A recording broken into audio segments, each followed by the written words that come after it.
our organizing team. And I am Jingwen Chen. I'm a professor of landscape architecture and director of Stuckman School at Penn State University in the US, and also part of APRU, supporting faculty here. We have Dr. Adil here. Would you like to introduce yourself? Thank you, Jingwen. Well, very warm welcome to everyone. My name is Zafar Adil. I am the director and professor at the School of Sustainable Energy Engineering at the Simon Fraser University, and I'm based in Vancouver in Canada. Okay, very nice to meet you all. Ed, do you want to go next? Ed.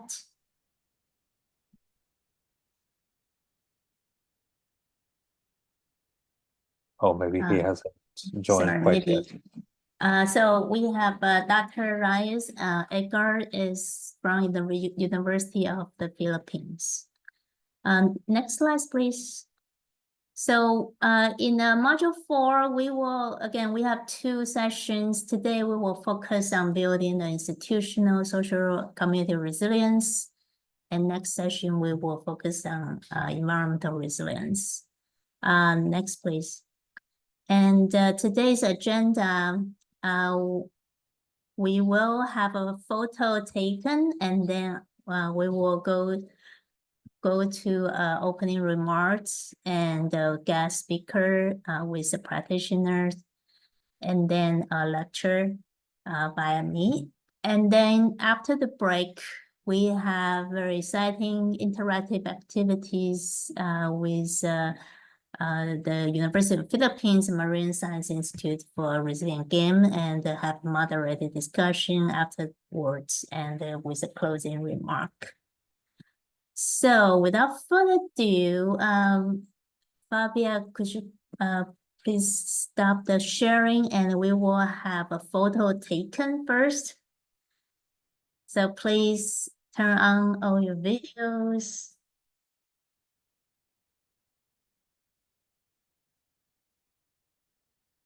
Can we have all the mayors and the guests and instructors and everybody? Okay. Okay. Well. So, we are 3, 2, 1, and Fabia, please help taking picture.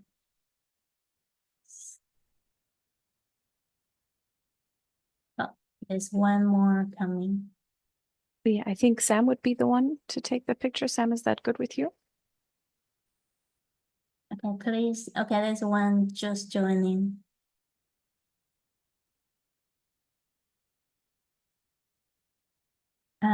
It's the mayor from Nepal would just join. Can you open your video, please? Okay, well. 1, 2, 3. Okay. Okay, well, there's one more just open.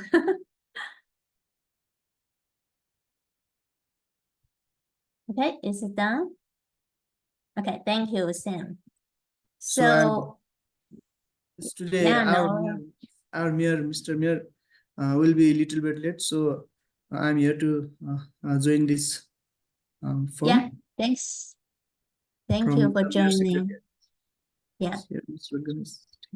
Hello. No problems. Okay, so thank you for the photo taken, and no problems. So we will move forward with our opening remarks, and I want to introduce our speaker today. And so we have Christina Schoenberg, who is the APRU Chief Strategy Officer at the Association of Pacific Rim Universities.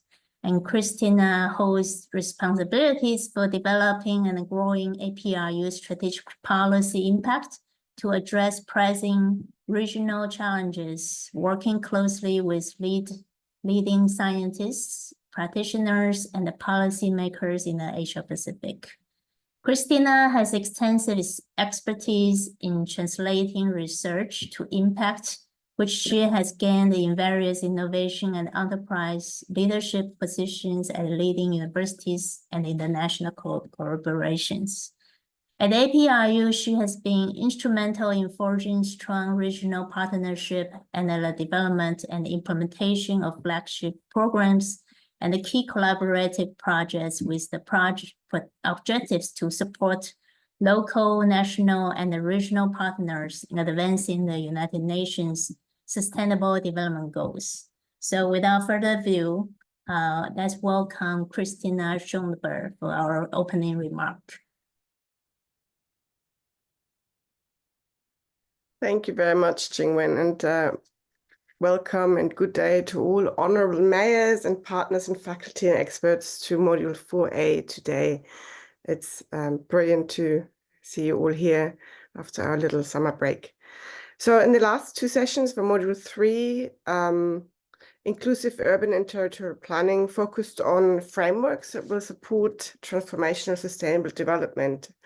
And for these two, for Module 4, the next two sessions, it's focusing on resilience, as Jingwen already explained, looking to provide mayors with insights how to strengthen their city's resilience while building directly on learning from the previous sessions.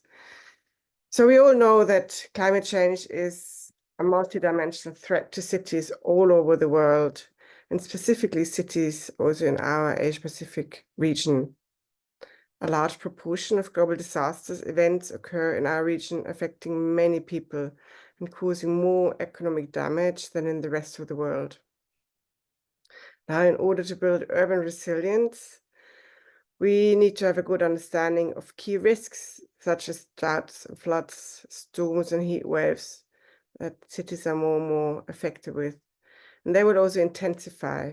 And in addition to the region-specific threats that we all know about as earthquakes and tsunamis, which are also expected to become more frequent. So the impact of these risks will be different across communities and the most vulnerable groups. And at the same time, cities are at very great risks of exacerbating themselves climate change if they're poorly managed, through risking and not be able to achieve sustainable development, economic development even. And the strong links between cities and greenhouse gas emissions is predominantly through energy consumptions, both on the household level, as well as transport and economic development. And this is in addition with the impact of climate change is increasing and getting worse for cities, and cities will need to become more creative in pushing forward transformative governance and local adaptation initiatives to facilitate focused climate resilience actions and relevant adaptation pathways to address current and future climate risks. And a really important component will also be collaborative partnerships at local levels to inform and accelerate climate actions in cities. And one important component of this will be also nature-based solutions that are looking to enhance and strengthen nature into and within cities to increase resilience and support adaptation to address climate threats. And these are some of the areas that will be explored in much more detail in this session and in the next session for Module 4B. And I really hope that we can build on what we've learned so far, and then take what we will learn on these two modules, and it will be helpful and applicable for you to apply these for your own projects and areas of focus within your cities. But with this, I would like to leave you in the most capable hands of Jingwen Chen, Edgar Rice, Tam Huang, Adil Safar, and Clinton Moore, and all the other colleagues that have contributed to the development and will be contributing to the sessions that are coming up today and next time. Thank you very much. Thank you very much, Christina. for the inspiring opening remark. And now I would like to invite our guest. Coach Kong Baranhong is an internationally celebrated landscape architect. She earned her bachelor's degree in landscape architecture from Chulalongkorn University in 2002 and a master's in landscape architecture from Harvard University's Graduate School of Design in 2006. She is the founder and the CEO of Land Process, an award-winning landscape architecture design firm, and a nonprofit organization, Porous City Network, in which her work has transformed the city of Bangkok's blue-green infrastructure that incorporates both water and nature-based solutions, and working with communities to address climate change and urban resilience. Coach is a champion leading the profession to address climate change through innovative design and a prominent advocate for the profession of landscape architecture in climate actions. She has chaired the Climate Action and the Biodiversity Working Group of the International Federation of Landscape Architects. Her exceptional service and contribution to the world has been recognized through Time Magazine's Time 100 Next list and in Time's 2050. The Fight for Earth issue as one of 15 women leading the fight against climate change in 2019. In 2020, she won a United Nations Global Climate Action Award and was named to the BBC's annual 100 Women list and the Bloomberg Green 30. Coach was also awarded Designers in Residence for the Pulitzer Arts Foundation and the Sam Fox School of Design and Visual Arts at Washington University in St. Louis, and the teaching as a guest visiting professor at the University of Pennsylvania and Harvard University this year. So without further ado, please help me to welcome Coach as our guest today. Thank you. Hi, Shenwen, and hi, all mayors. Very nice to be with you all today.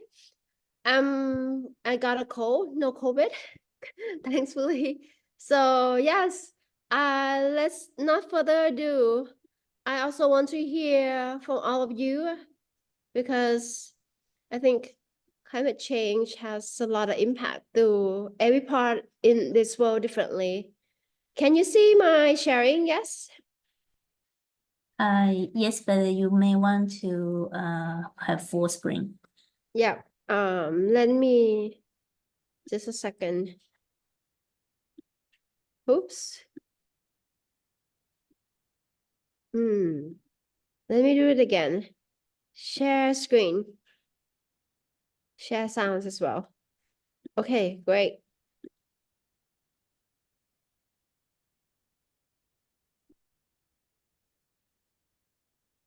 Okay.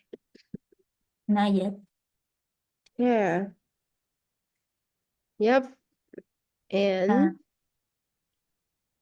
You put full screen. yes, can you hear me? Yes, great. Thanks. I would like to start with I am Thai. I live in Bangkok and I'm a landscape architect. And I'm very proud of my profession because I think we can do so much for this climate adaptation realms. And I would like to hear more from all of you as a mayor from different cities. What can landscape architects can contribute to your city?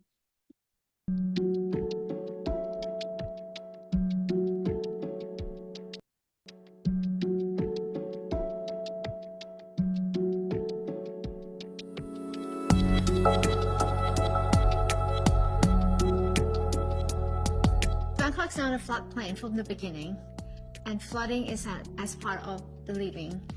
But in the past, we learned how to live with the flooding through agriculture, through building house on the stilt, We use boat, we use canals as a mode of transportation. I just feel that the being of water people is still in our culture, in our being, but we just have to shift the urban infrastructure and invest in the right direction and learn to adapt even more. So Bangkok is one of the most at-risk city in this planet due to the water issue, due to the extreme climate. So in 2017, I built a park. And we're also doing like biggest urban farm rooftop. And I would do many projects on canals.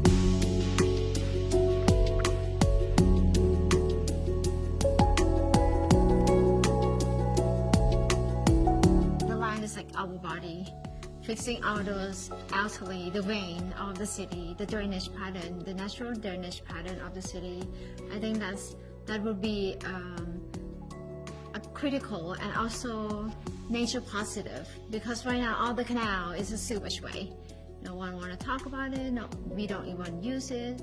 But in the past, it's actually part of life. Is how we commute, how we take shower, how we get food. It's like our kitchens. It's like everything. I was one of the victims, and with millions of my citizens, like Thai citizens. So I just feel that how can I be more benefit to fix these problems? And of course, home is so important to everyone, including us as an animal, or as a social being. So I just feel that by saving your home or try to fix your home to be safe is such a calling to me. After this past 100 years, we become such a big concrete city. So all of our city is built on top of floodplain. So when the city is not willing to get wet at all, so we sacrifice so much. And Okay, yes. So with the World Economic Forums, I also part of the global emissions on nature positive cities. And I want all of you to remember these words, nature positive city. Not only net zero carbon emission city, but nature positive city. Why this is more important than all the number that we're trying to fix in our city? So this is another mayors around the world who actually joined this movement. Not sure any of you are here, but yes, the mayor from Brazil, from San Francisco, from Colombia, from Korea, Incheon City. So I think this is such a big movement that only myself, landscape architects, couldn't achieve alone. So we need you as a mayor and working together with specialists like us to really have the solution worldwide. So why city is so important? Because if we don't encourage nature in the city, the nature laws is treating 44% of the GDP of that city. So nature is a fundamental infrastructure. And this is my COP experience at the Glasgow. And I think you can find a speech of the Sir Attenborough, but I was the part of that speech talking about why we need to fix this problem and why it's so important that the city should be a solution. City shouldn't be a problem. As Shenwen mentioned, I also part of the UN Global Climate Action Award. And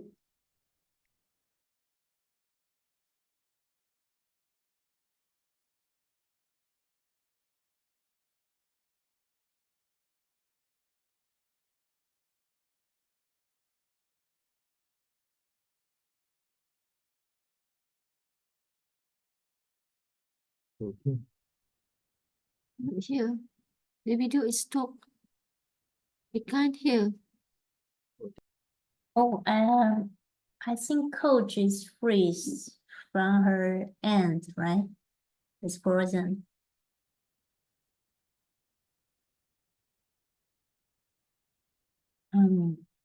Hopefully she'll come back soon.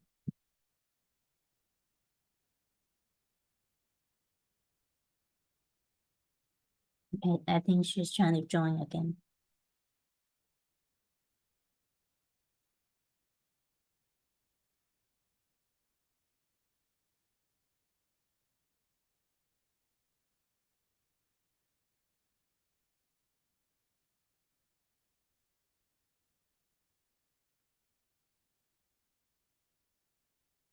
Yeah, welcome back. You're muted. I'm back. I'm survived. Just a second. Yeah. So this is okay. Messy slide. Let me put it the full frame. Okay. So this is Bangkok, and this is where we are at the end of this whole watershed. And of course, this is the river system, and this is a flooding pattern in 2011. In 2011 is the most disastrous flooding, like millions of people have to be displaced, and thinking about that whole water have to come to this city, but this capital don't want to get wet. So we not allow water to go through. This is crazy. And if any of your city are like us, let me know. Would be great. So you can see this part, that yellow, it's very dry, but the whole water is actually flood the whole nation. So this is how it's look like. And of course, we have more unexpected rain, the sea level rise with not enough mangrove, and this is Bangkok boundary. You can see that we need to be on the boat for 30 minutes to see the area that used to be land. And there are so many crazy. This is part of after 15 minutes of rainfall, people really like help themselves without any policy aligned to get safe. And this is like really classic when it's come to the biodiversity in the city and when it's flood. This is Antarctica melting, and I just want to see that even only 10% or less than 10% of melting ice, Bangkok still sink. So this is a 2050 mapped. 2050 is 24 years from now. 26 years, yes. So we also confronting climate change through air pollutions. We also, and anyone know about this thing? Anyone know about this machine? This machine is the machine that's sucking all the carbon is from the climate work. And this machine is so expensive, I'm sure. And it's only equivalent to 870 car per year in terms of the carbon emission. But when I when I see this solution, I don't think that it will fit my city at all. And in the world, carbon emissions, there's no Thailand on the list. If any of your countries on the list, let us know. But when it comes to the climate at risk, we are the most climate at risk in the whole world. We are the top 10 city. So I think we are at the point that, and maybe it's not only Bangkok, adapt or die. I think we all in this period of adapt or die.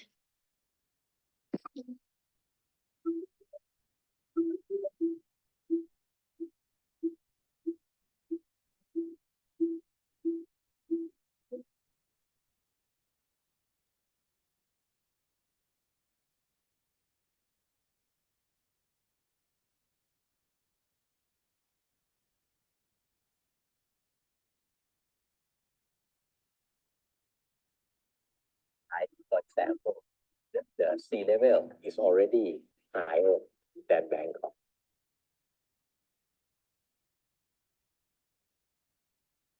So I think the problem of sea level rise, if it's part of your city problem as well, we can share in a discussion.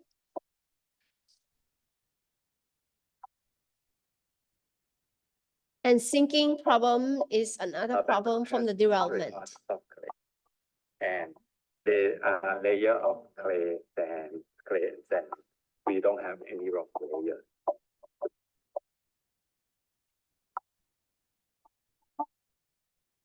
Some area, especially Bakabi area, has been sunk for 1 meter already.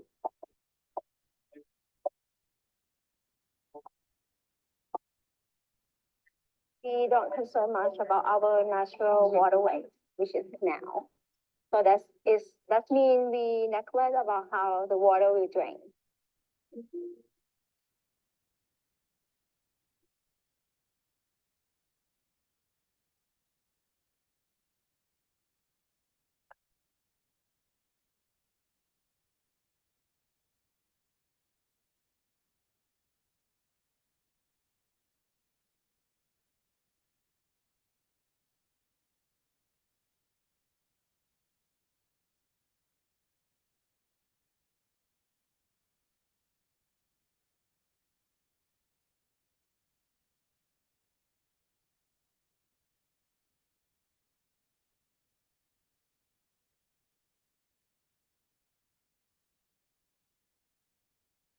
This is part of the solution that can be replicated in other cities or within the city, that we need more space, more place to hold the water.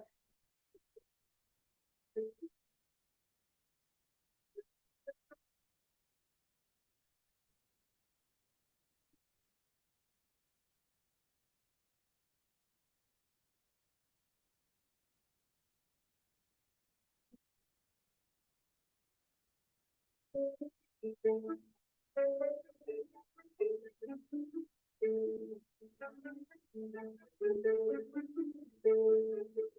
think there's so much work to be done, and we need to act faster.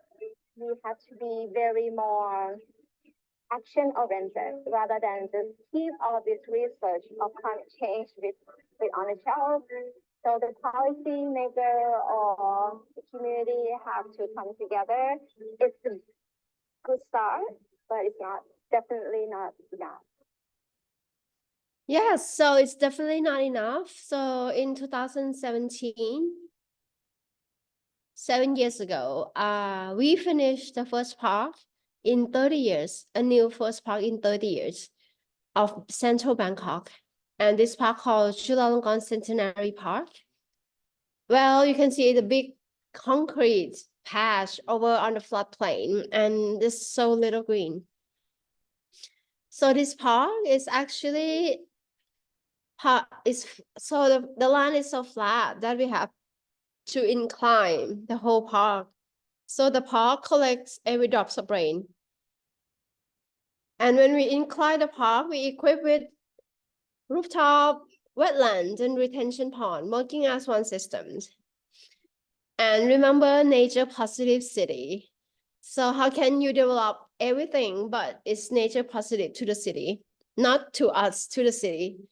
So this is how the park works. And it's actually underneath the roof, that is a rainwater tank. So it's not a regulation to collect rain, but in the past, people collect every drops of rain. This is part of the freshwater resource. But nowadays, people in the city, they're so afraid of rain and so afraid to get wet.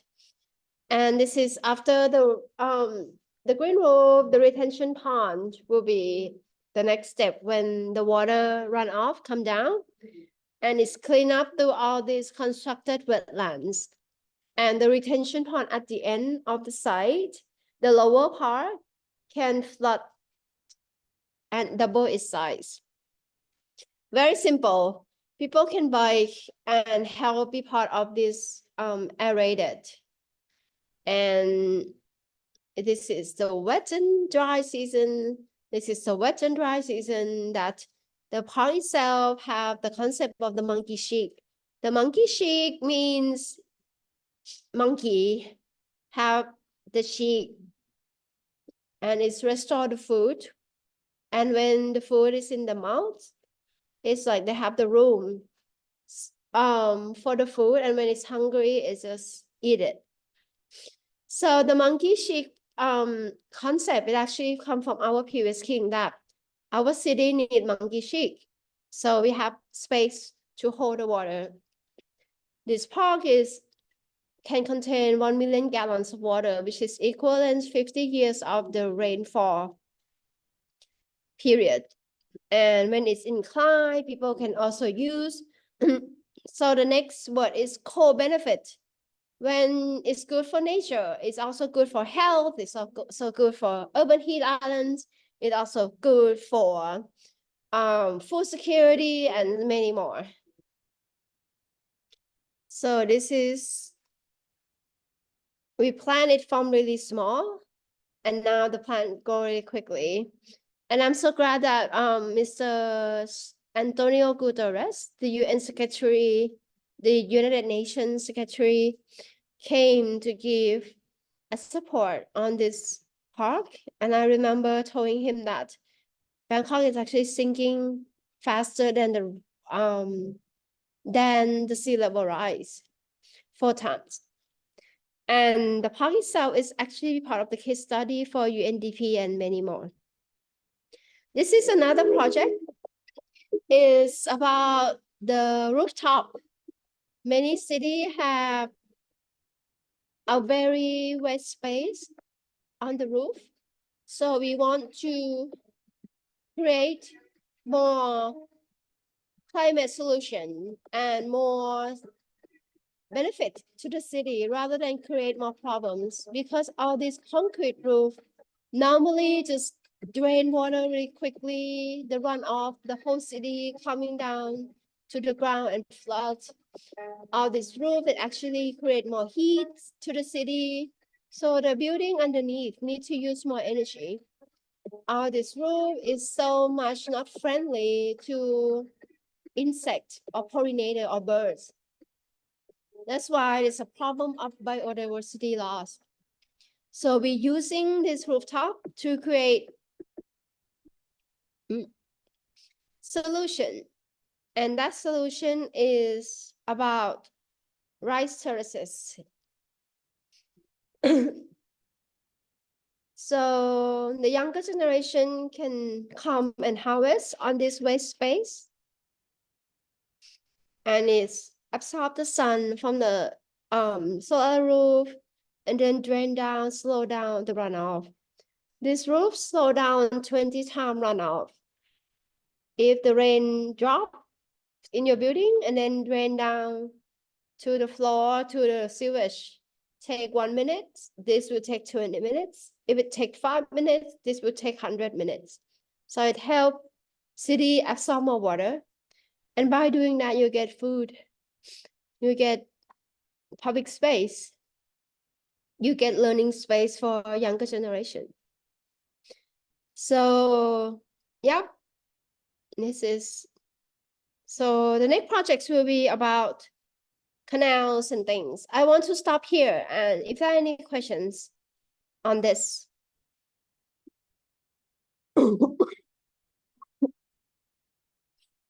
Thank you, Coach, Dr. for Annie, sharing. you have any questions? Have you been to Bangkok, this part of the project? Not yet. Not yet. Not yet. Yes, it's very impressive. But how where you get the fund for? Sorry. How you get the fund for build all this? It's a very action-oriented initiative. Is it funding from the your country, or you get Yes, the funding is actually part of the funding, which means, okay, every city have money to maintenance the infrastructure.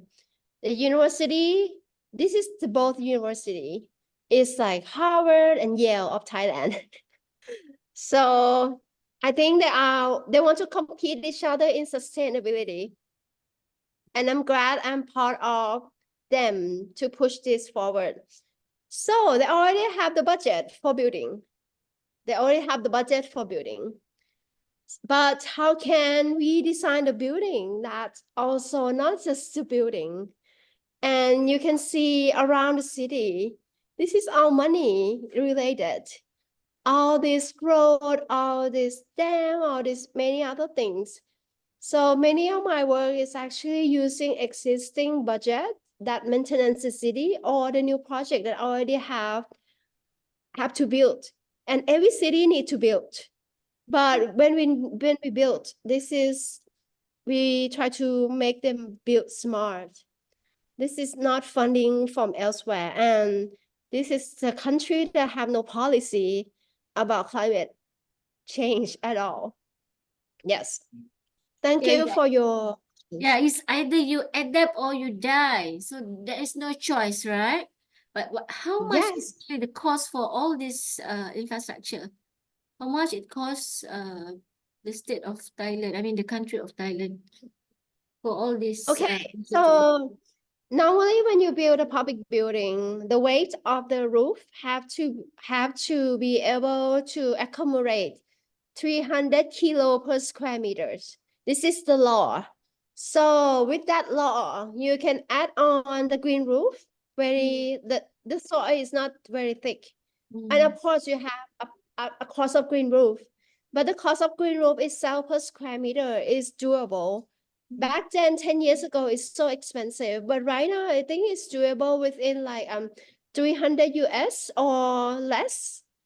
And 300 US is yeah. And for the first part of Chula Longkorn, it's a bit different context because it's right in the city, which the land of that park costs. Anyone want to guess in the US dollar? It's very expensive. Come on, mayors.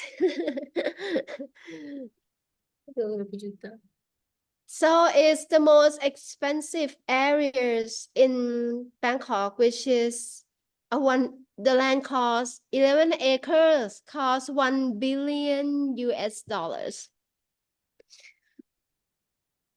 Yes, and no one want to even do a park. If the land that expensive, everyone wants to do shopping malls, right? That's why in Bangkok we have so much shopping mall. But if you ask the right question, do Bangkok need more shopping mall? Do we need one more shopping mall? Yes, maybe So in actually, Bangkok. anyone been to Bangkok and you can help me? Maybe you say yes. We don't need more shopping mall. Oh my God, we shop away. Like the only place we can go out is shopping mall. We don't have parks. Everywhere we go, we need money. How can a citizen just go out and be happy? But we need to use money. Can we just walk in the park or in the forest? No, because we destroy all the forest, all the mangrove, and then we create a city, right? So now it's a kind of rat race. So I think for that piece of land, but with the park, this is university can build and they own a big piece of land because back then 100 years ago, this land is very affordable, and then the king gave this land to the university, and this part is the commercial part. So they collect all the green space in the law from the surrounded building and put it to the park. So the park is not small, right? So it's big park, and then it's double the value of the land next to the park. So it's the same thing. You don't need to use. Of course, you have to invest first as a government sector, but the thing that you're getting back from your city, you get public health is expensive now. Mental health, oh my gosh. Yeah. Think about the mental health for younger generation. They are dying because of the stress and many other many things, right? So this is how when we want, and nature-based solution is not very well promoted in any city in this world. But this is how we survive as a human. That's why I think we need to ask a more critical questions. Why we need to build nature positive? Why not we only just build for money? Thank you. Hello, from Pakistan. Hi, how are you? I'm very good. I'm sick a bit, but yes. Yeah. I have two questions for you. For my first question is this, how this process that you mentioned that in this park, the water can be saved, which is uh, equivalent of rain for 50 years. That's what I think I have seen or read in your presentation. What is the process? How the water can go to the tank, and how as much water can be stored at one time? And my second question is, how many more such projects are you planning in Bangkok or in other cities in the in the Thailand or any another country? I want to go work in Pakistan. Can I? Yeah, you can. In your city. Surely, but Okay, my so city doesn't have as much money as Thailand has. no. Don't think about this is the money, no? Yeah. Don't think about we are rich country. This we have such a big No, but the project is that project is a huge project. It's very costly project. Such projects needs to be considered by the upper level government and funded by the upper level government or by the world organization as well. We as a municipality can't have as much money to invest in such kind of project because we are dealing problems to cope with our day-to-day operational sure. projects. Okay, Mayor, when you become a governor, send me an email. I go work for you, okay? So Yeah, don't think surely, that it's surely. not I'm very impressed possible. by the way. I'm very impressed by the way. Okay.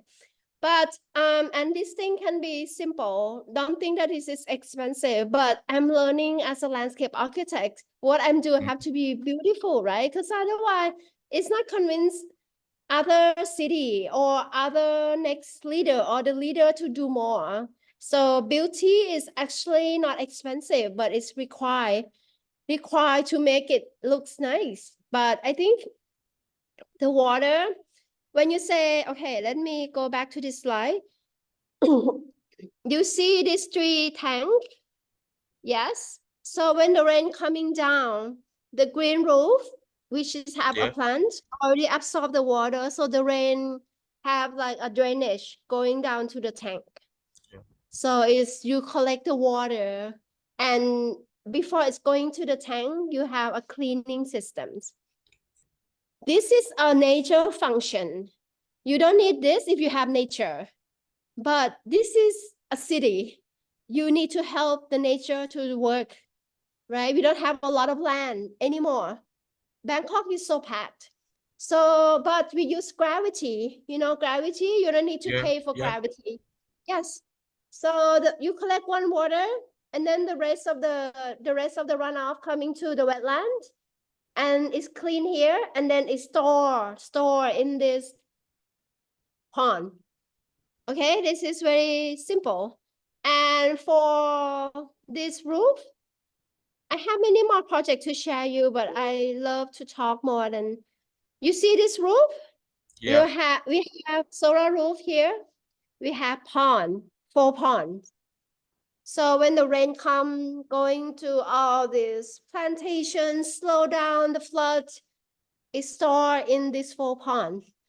And then the roof getting free energy from the sun, pump the water up, and then let the gravity work down itself. And this thing can collect 100 years of the rainfall. So when I say rainfall and years, let's see all the infrastructure in the city, in my city, with canals, with the pipe from the municipality or from whoever is only 5 years of rainfall. This is according to each city. We have limitation of this rainfall year period different. Normal infrastructure only can help the city of the 5 year of period of rainfall. This park is 50 years. The roof is 100 years. But when I mentioned to the flood in 2011, it's 1,000 years. No infrastructure can help this kind of rainfall. We just have to surrender. And now every year we're confronting with 100 years of rainfall every year, maybe 2 or 3 times. If every new building, new development don't help the city, we only can keep 5 years of the rain. You can see the gap of the challenge that is coming up and more. So if we don't do it today, if you say, oh, this thing is expensive, we can't invest, we all die. And this is not expensive if you compare the benefit, and this is the government. So government in Thailand also have a limited budget. Not only, we are not rich. So we have to work within our budget as well. Yep. I just want to add one more thing. As you mentioned before that Thailand has a very minimal role or a percentage in carbon, for this pollution in all around the world. That that you made with the percentage that you shown.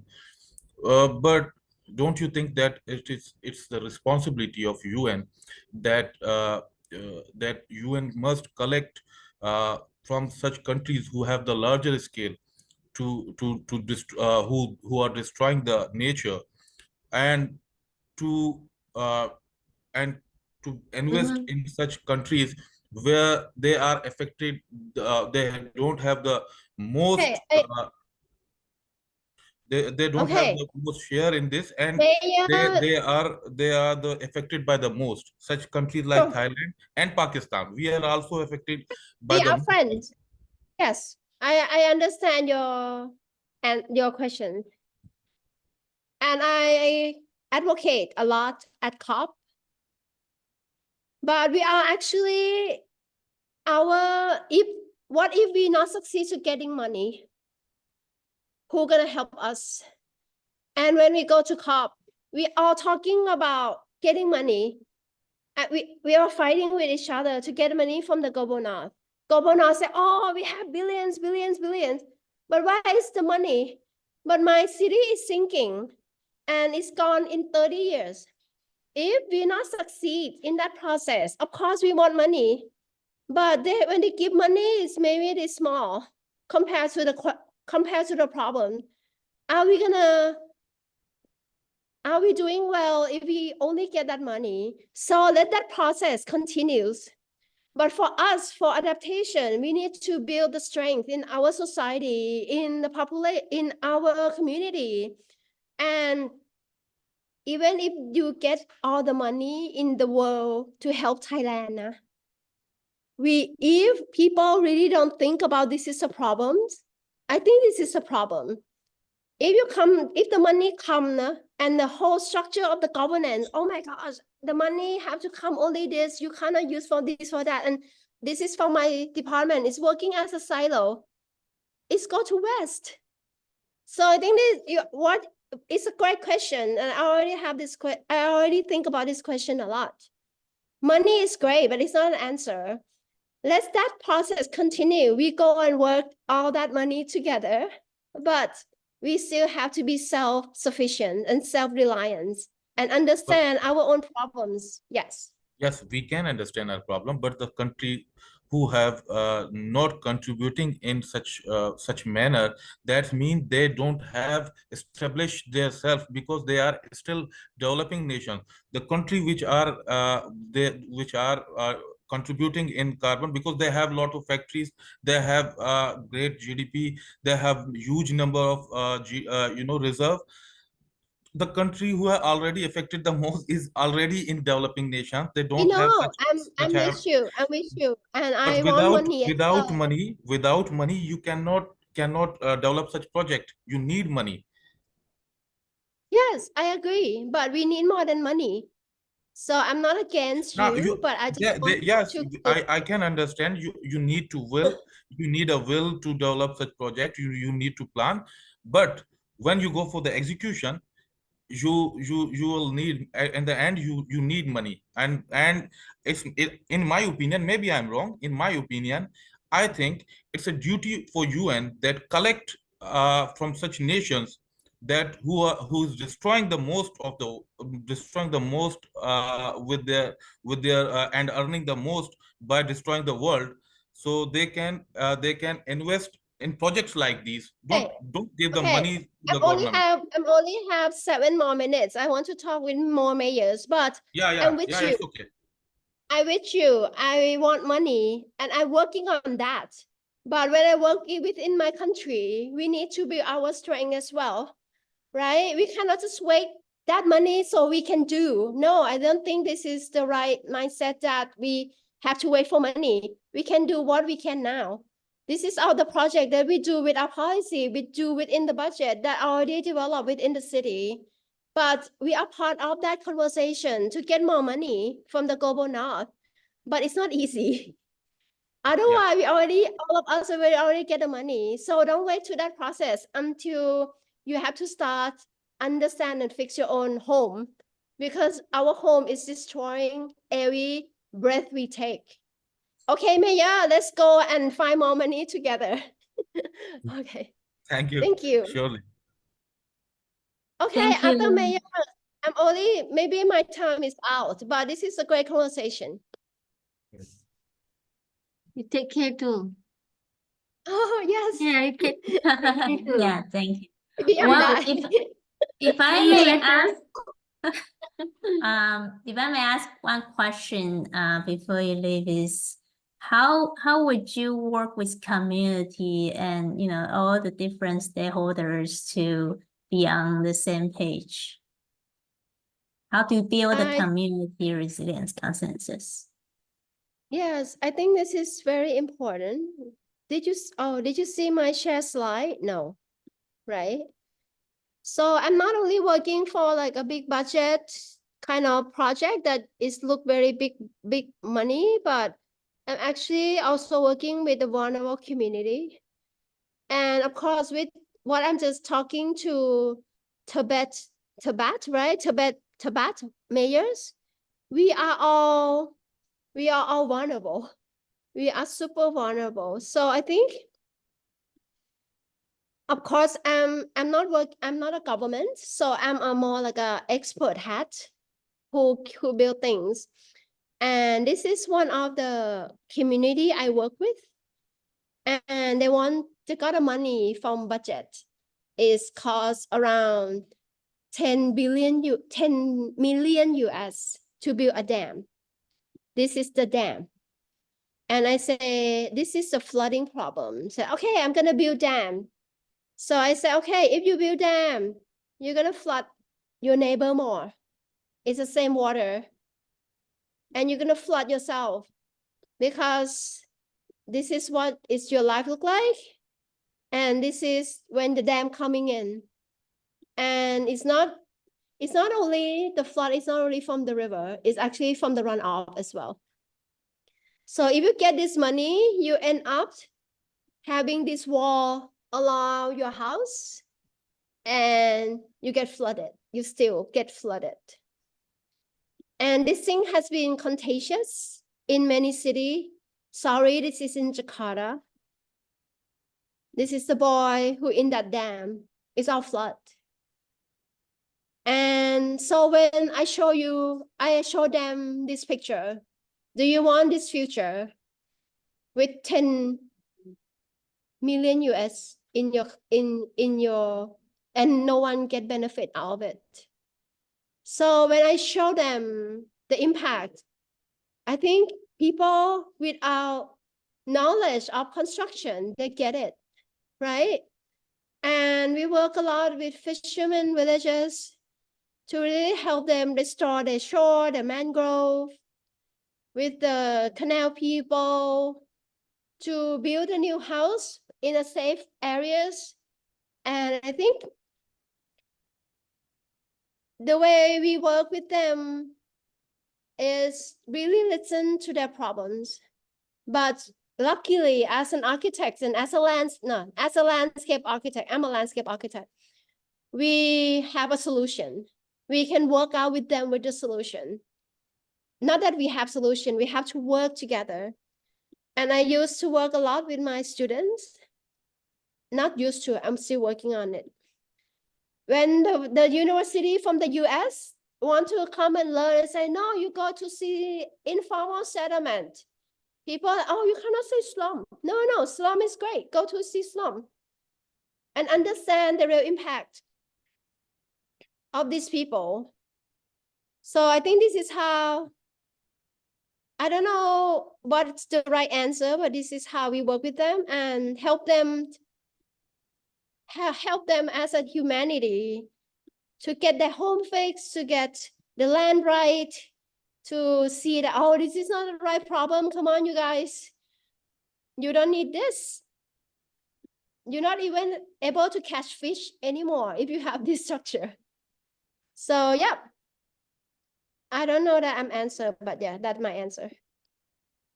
Great, thank you very much. I really appreciate you sharing all your great work and the experiences. And I know there's no one solution for all, and we work in different contexts in various countries and different cities. But thanks again for sharing with us. Thank you, Shenwen, for having me. And Mayor, our mayors, you guys are such a hope. I think you don't need, and you are maybe future governor or maybe future prime minister, but let's start it now. And let's have the right profession, like landscape architects. Don't only think about engineer, because there's a lot of great infrastructure solution that we know that it's not working. And if you have the budget, use it wisely. And for the benefit of nature, which including us, not just us, because we are either adapt or die. Thank you. Thank you. And take care. Hey, so now I will hope to share some theory and practice to as coach kind of set up the stage to see how each city, how we can build our own urban resilience. So you know, we can also help ourselves. So today I'm going to briefly talk about a little academically what is resilience and why we need it, and how we can implement that, how we build the resilience. So why resilience is important? Because as we have been already exposed and suffered from all these climatic events and also unexpected disturbance such as COVID, we just recovering from that. So, you know, all these disturbances in our communities, in our cities, certainly gave us challenges in how we can sustain our future. So resilience provide a new thinking because this concept is to build the capacity to respond to change and crisis, especially when we experience those different kind of disturbances and with uncertainty in our daily in our work.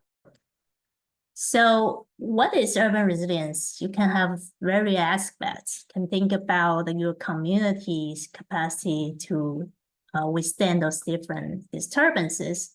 And our ecosystem also need to have a resilience. And our infrastructure and our economic systems can also have the capacity for resilience. And a little bit concept of what is resilience. And if you think about engineering solutions of resilience, usually the concept is that's, if you like a spring, you press it, you want to be able to go back to the same situation. And so in in engineering concept, it's really not a dynamic situation. And there's no room for fail if you only think about engineering solutions.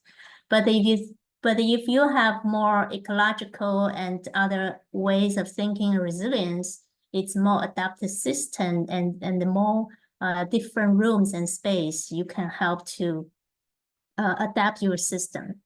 But there is a threshold in every system, just like in coral reef for example, in the Great in Australia, the Great Reef has passed the threshold, and the threshold will become its unreversible. So many ecosystems and endangered and species extinct. That's they got so degraded to the point that's not passing the threshold. So we had to be careful about, right? We have to maintain our system, especially desirable ones, so you will not become undesirable.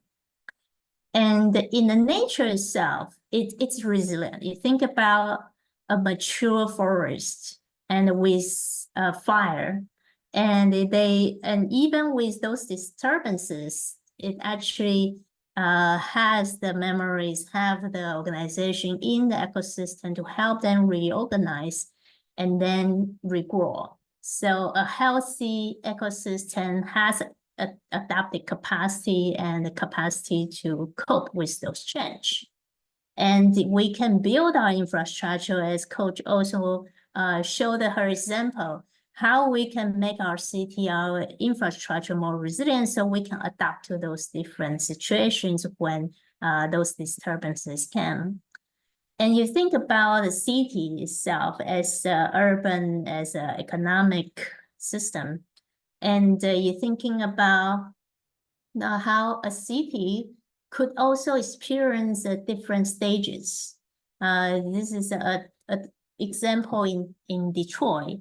And Detroit in the US, used to be a very very prosperous city as automobile, Ford, the car started in Detroit. So it was a very prosperous.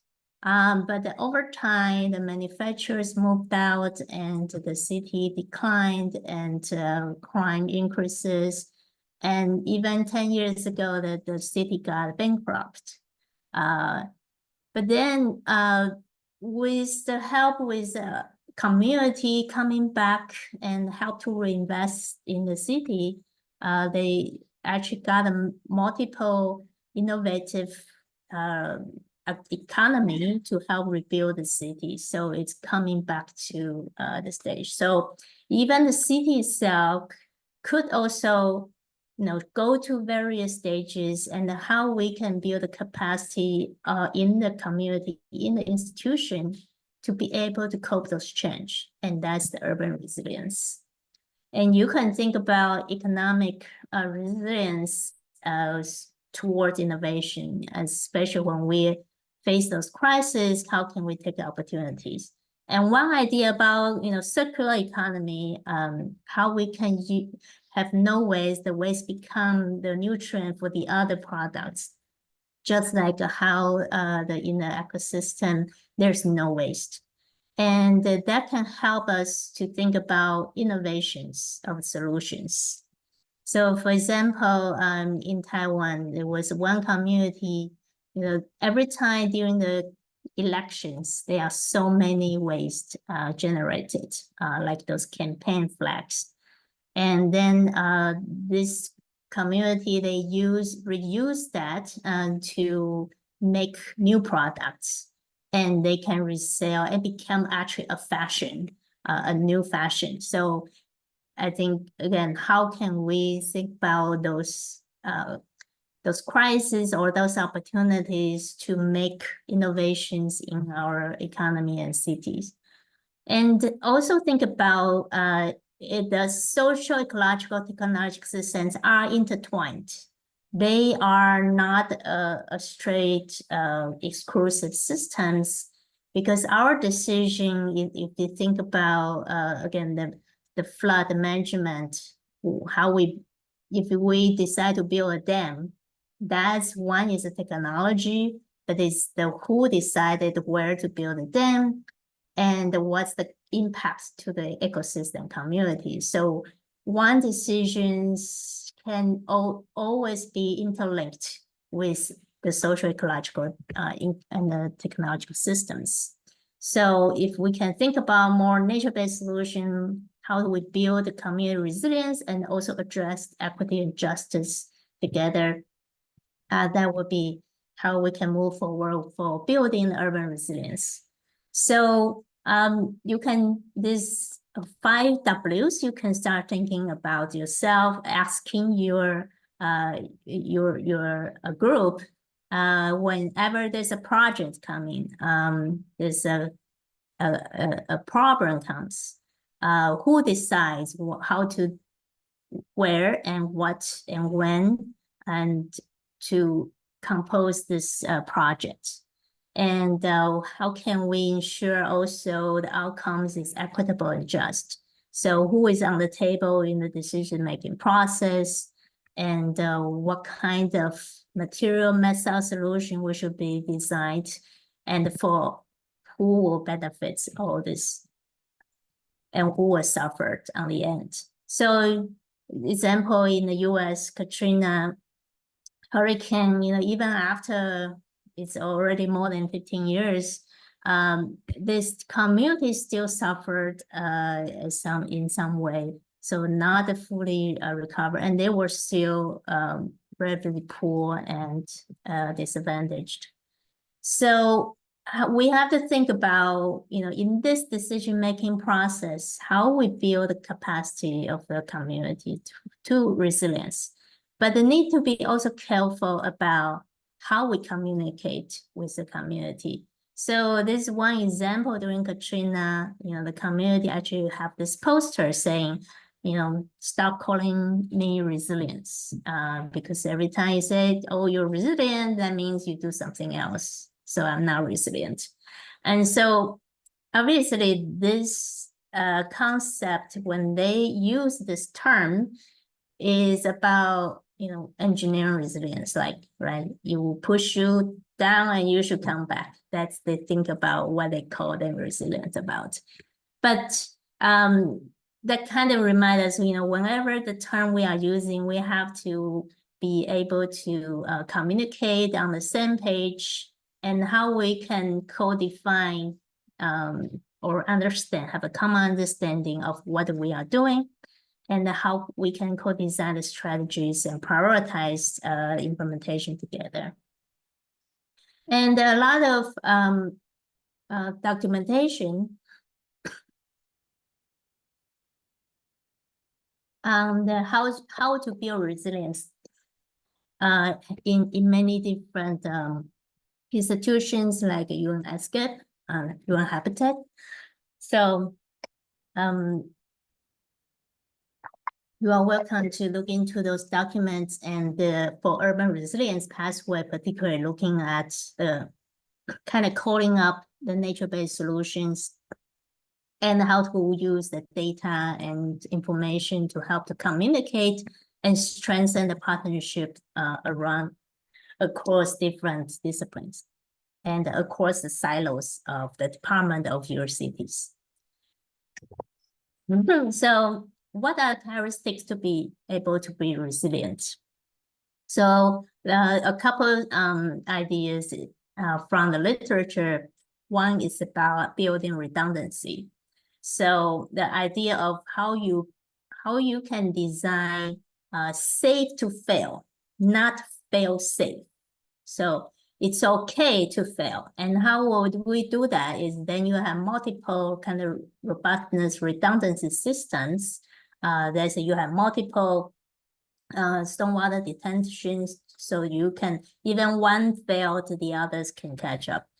And you needed more diversity, more resources, with diverse resources and systems. And so even the farm, for example, right, the crops needed the different pollinators. So the diversity is important. And the same thing with the infrastructure, even design too. You can think about multiple systems to help to generate energy and water and food, etc.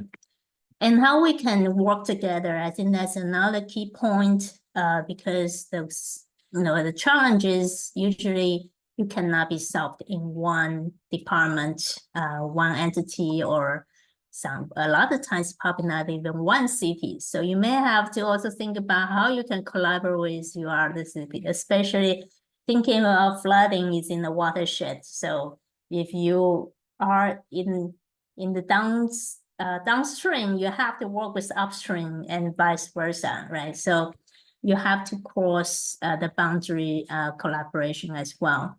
And how we can learn from the past and make better decisions. And the key really is to build the capacity. We have to help ourselves to build our capacity in order to be able to cope with changes, and that's the resilience, the essence. So how we can, again, think of more transformative resilience, how we can turn crisis into opportunities, and really thinking forward, not going back to the same situation. So how can we rebuild better,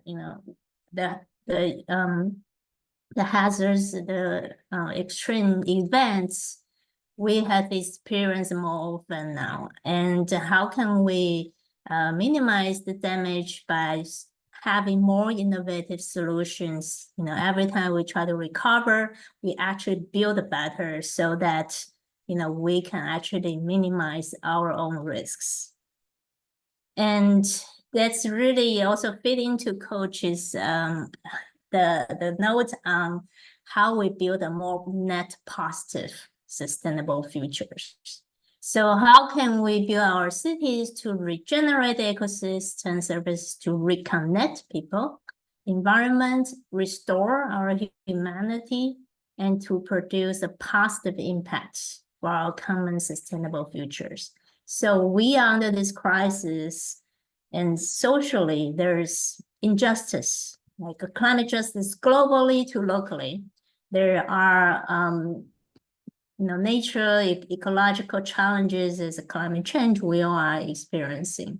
And how can we really build a more sustainable, resilient cities through this interlinked social, ecological, technological systems, and really truly building the equitable, just communities, and with the foundation of the sustainable ecosystems, and together to build a positive nature and positive sustainable futures.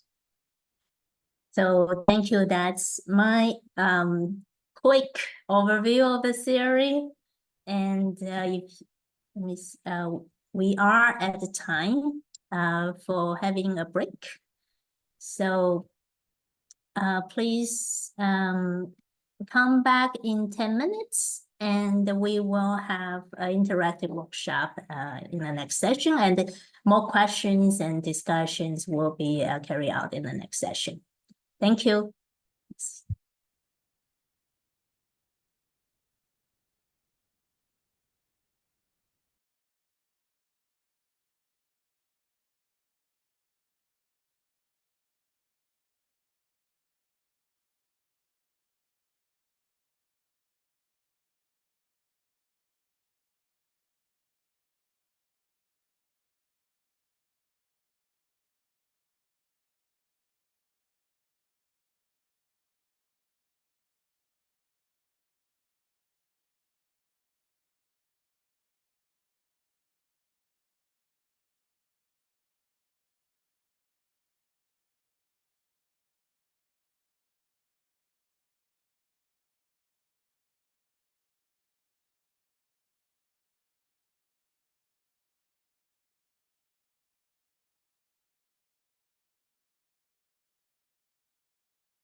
Hello, good day, everyone. Am I audible? Hi, Hi. good day to you. Yeah, Good so job. that we'll be able to start Yeah. and have more time for our online game. I'll be starting very quickly just to introduce our activity. So again, I am Dr. Edgar Reyes Jr., one of the facilitators for the this module. And let me straightly introduce our moderators for the actual game. So we have Miss Bayosa Aya Carino Valdez, Mr. Nicanor Marco Valdez, Mr. Aaron Galzote, and Mr. Brian Eliana. So they are part of the UP Marine Science Institute, and they will be facilitating for our game, no? The online game on resilience. So take it away, Miss Aya. Hello, good afternoon, everyone. So for this part of the session, uh, we will be facilitating, teaching just a short part of this game. For this, we need 4 volunteer mayors. So would anyone want to volunteer? We will be the ones manipulating the screen, but we will be needing your decisions, your instructions on what investments and actions you would want to do. So, any volunteers, you may raise your hand. Okay. Thank you, Balakshur Kazi. So they will be the blue player, and then anyone else?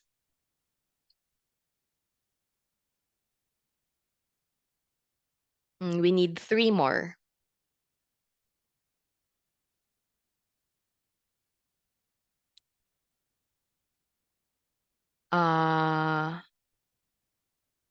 Anyone may raise their hand.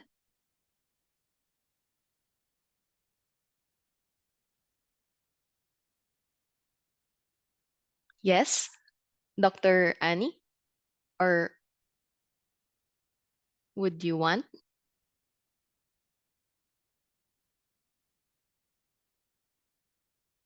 Uh, would you be willing, Dr. Annie, to play as a player?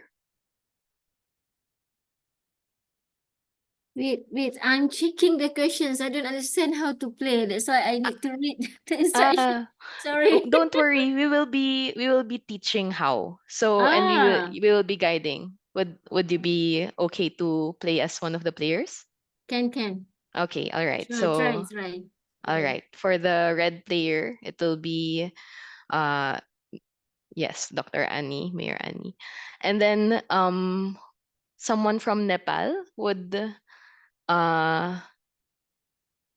Sushila or Bagat want to okay. Okay, Bagat would want to play as the yellow player. And for the last player, anyone else? Yes, meron ba? Would Aya on the chat. Yes. Mr. Ali Nizar from Maldives. Okay. And All right, sure. So Ali Nizar would be the green player. Okay. All right. So now that we have 4 players, we may put down our hands and we can listen to Nico, who will be explaining the game. Go ahead, Nico. Hello. Hi, good morning, or is it afternoon? Good afternoon. I'm Nico.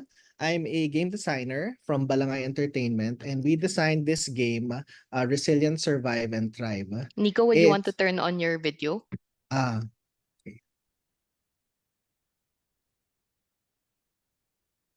Hello. Yes, we Can hear I, you.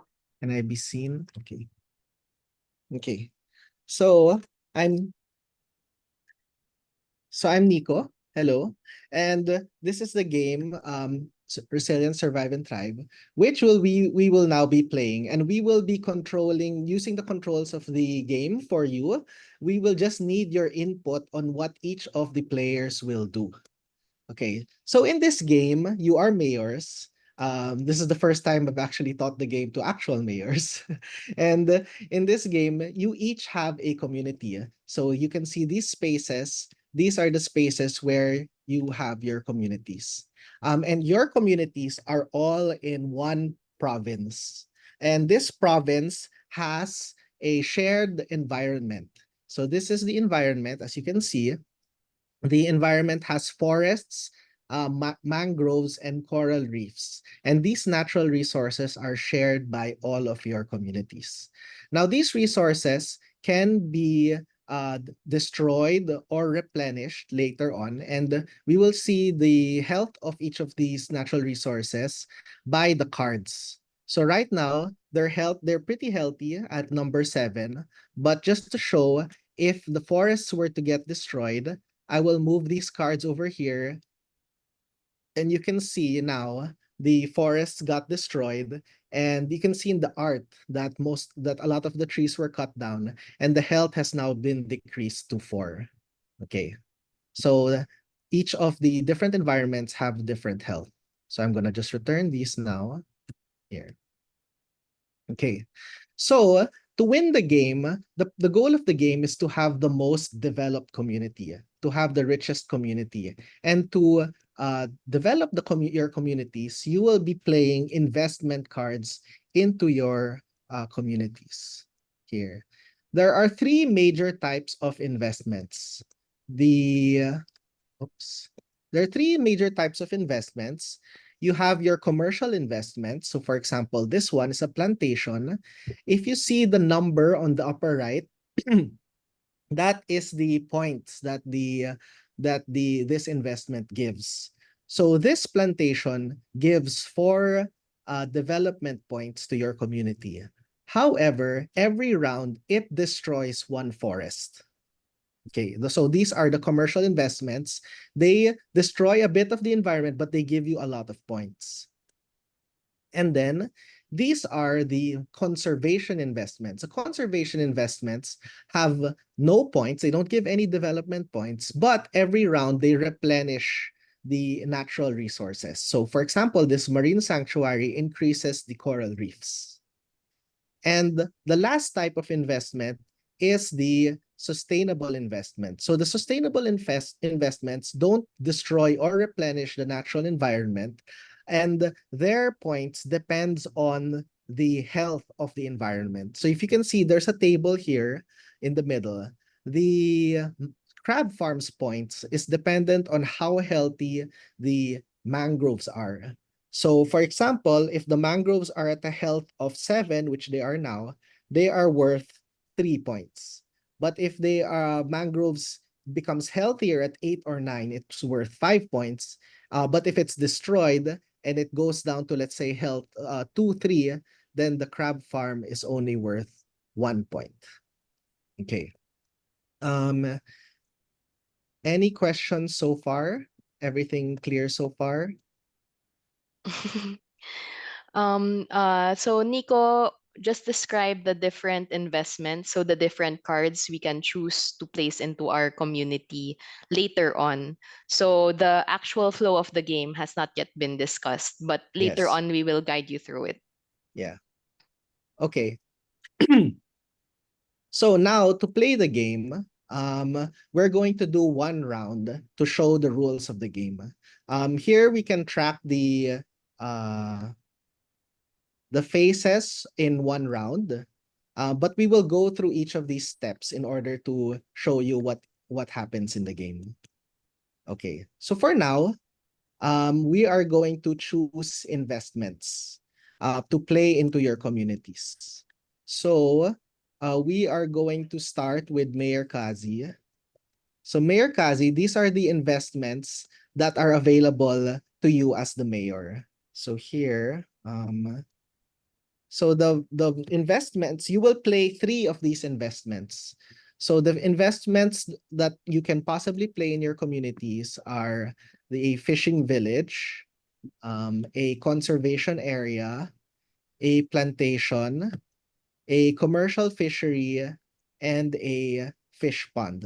So please pick 3 out of the 5 investments that you want to play into your community. Where's At this point, it's okay to choose any first, and then we can see what would happen later on based on what you choose. So it can be a Yes. trial round. Yeah. I can right now. I just have to choose one. 3. 3. Yes. So my first will be fishing village, Okay, here. and second will be the plantation. Okay. And I just can't. This is conservation area for what? Okay. For the forest. It increases the forests here. Oh, it increases the forest, and this is Yes. common fishery. What is this? Common Commercial fishery and fishery. Commercial commercial fishery. Yes. So the commercial fishery and the decreases. fish pond. And the fish pond, yes. The fish pond gives 4 points, but it decreases the mangroves. The commercial fishery also gives 4 points, but it decreases the coral reef. But It decreases the what? The coral coral reefs. Oh, okay. And the third one is a conservation area. It doesn't give any points, but it increases the forests. so yes, I will go for that. This one, okay. Okay, now Mayor Annie, which do you want to choose to put in your community? So your choices are the fishing village, the fish pond, the crab farm, the conservation area, and the forest products. You may choose any First one 3 is cards.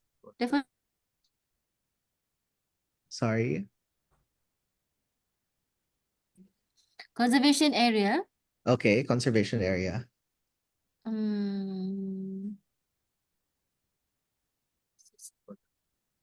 It's a crab farm. The crab farm. Okay.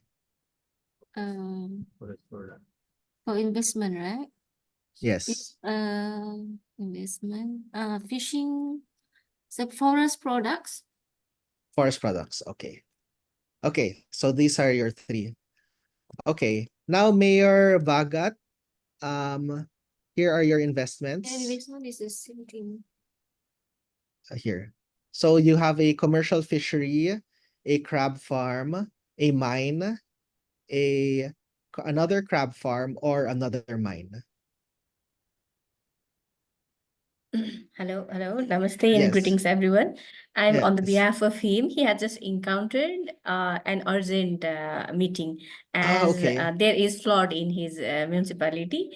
Right now there is very rainy season over here, and he has just been over there. Then he has picked 3 points. So 3 cats over here. So Okay. Okay, then can you please share the 5 alternatives that you Okay. have just shared? So there's a commercial Yeah, fishery, commercial the commercial fishery. fishery, the crab farm, This crab farm. the Yeah, mine, okay. The the mine, yes, another crab farm, and crab farm. another mine. My Yeah. Okay, in number 1, the crab farm would be accurate. Okay. And community fishery. Okay, the commercial fishery, yes, okay. Sorry, commercial fishery. Yes.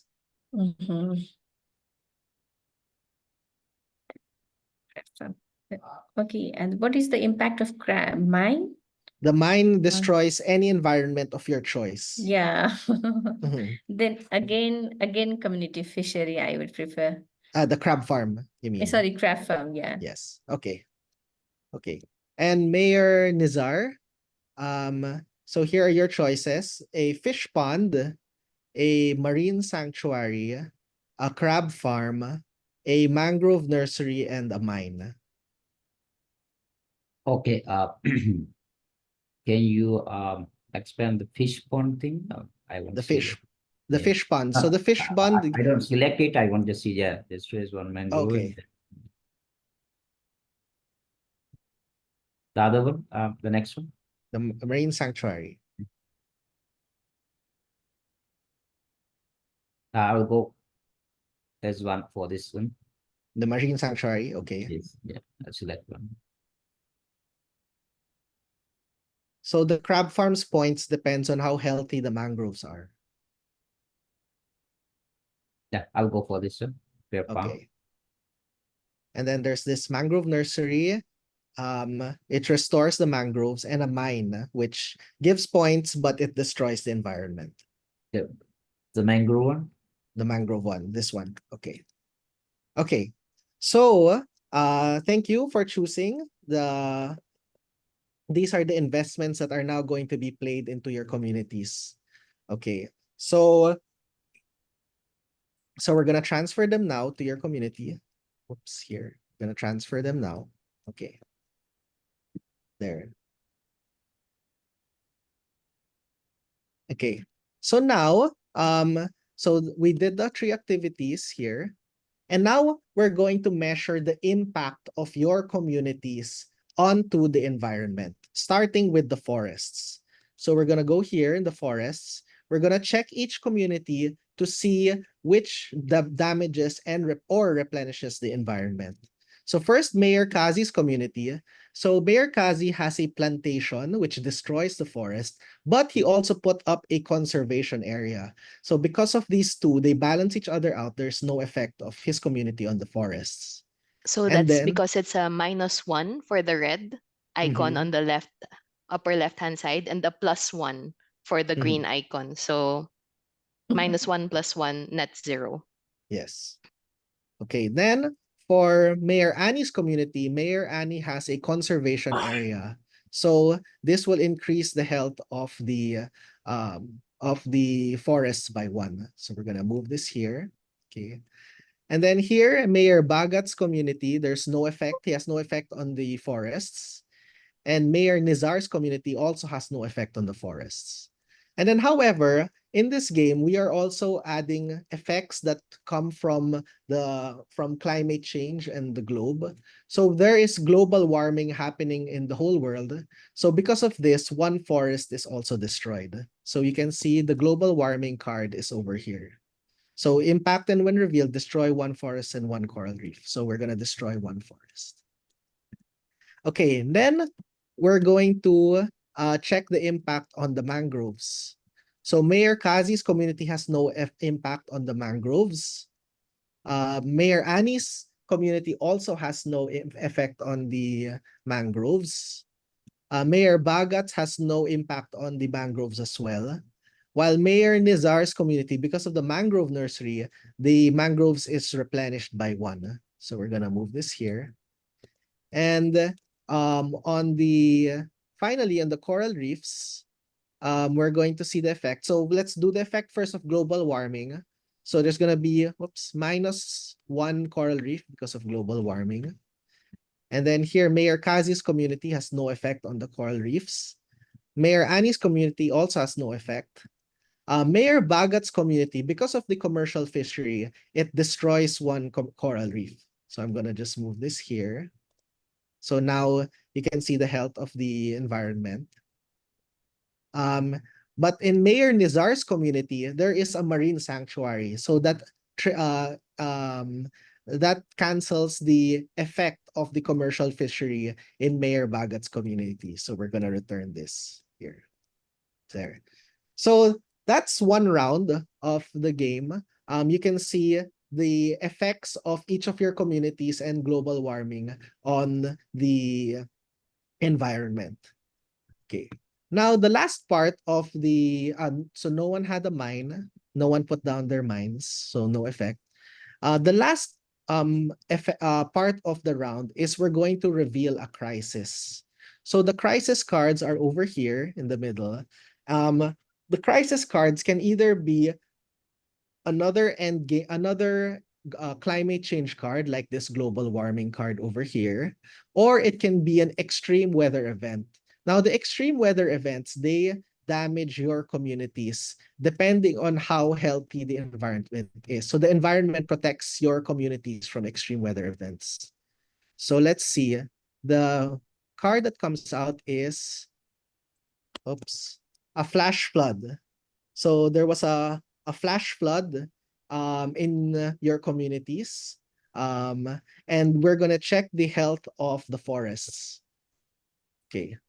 So the health of the forest is at 7, which means that if we look at the table over here, each player now has to destroy one green investment in their community because of the flash flood. So there was a flood and it destroyed your investments, but only the green investments because those were the ones in the inland that were affected by the flash flood. So Mayor Kazi, please choose which investment will get destroyed, the plantation or the conservation area.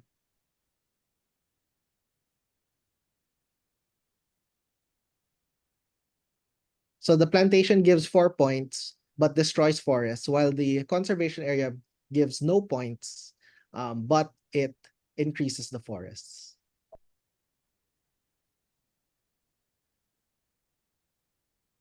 Plantation. I want to destroy my plantation. Okay, so this will get destroyed. Mayor Annie, which one would you want to get destroyed? The conservation area or the forest products?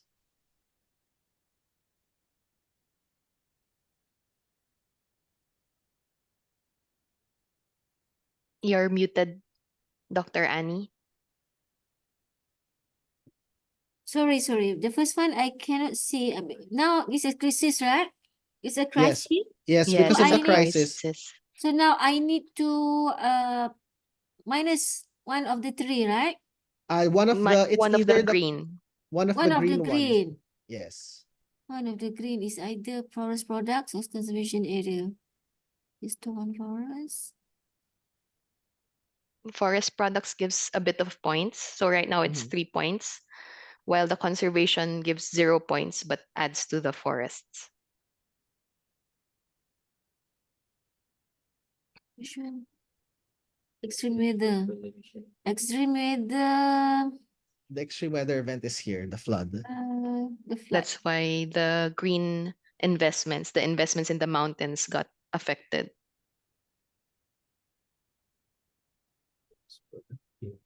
Flash flood. I think we go for crab. No, the crab is not affected by the flood. It's either the forest products or the it's either conservation forest area. product or conservation area. Yes. Which one? Conservation or the one is the last one? The forest products. Forest product. It's not easy to think.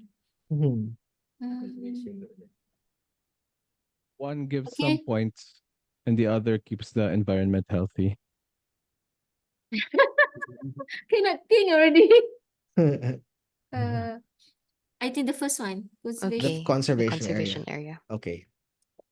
Then so Mayor Bagat's community has no investments in the mountains, so nothing gets destroyed by the flood.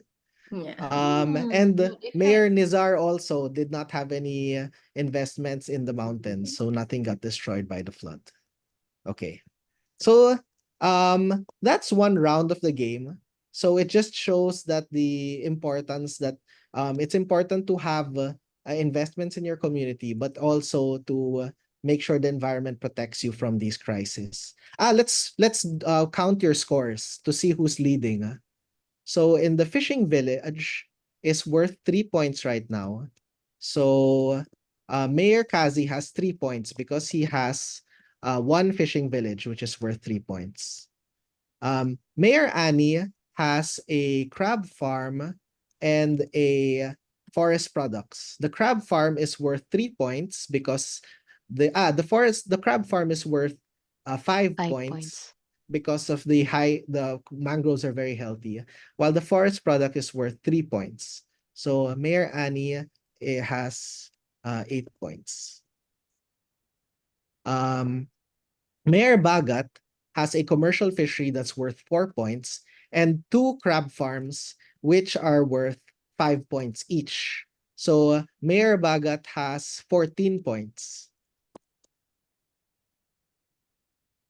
And Mayor Nizar has a crab farm, which is worth 5 points. And the mangrove nursery and the marine sanctuary have no points. So crab farm. Mayor Nizar has 5 points. So there. So we can see right now, actually, Mayor Bagat is leading the game with 14 points because his community has the most development. Okay. Okay, so now we go to round 2. Guys, can you put more cards in their hands? So 5 cards each. Okay.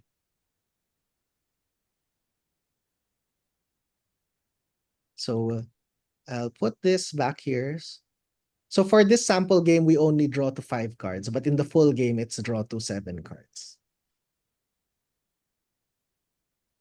Any questions so far? Has the game been clear so far? Yeah, quite clear. Okay. Okay. So these are just a random draw. These are the investments that are being proposed for your communities. Okay. So Mayor Kazi, we're gonna down to 3 activities again. So Mayor Kazi, here are your choices. There's a fish pond, which destroys mangroves but is worth 4 points. A marine sanctuary, which is worth 0 points but increases the coral reefs. A crab farm, which is dependent on the mangroves. A fishing village, which is dependent on the coral reefs. And a commercial fishery, which gives 4 points but destroys the coral reefs. So which do you want to build into your community?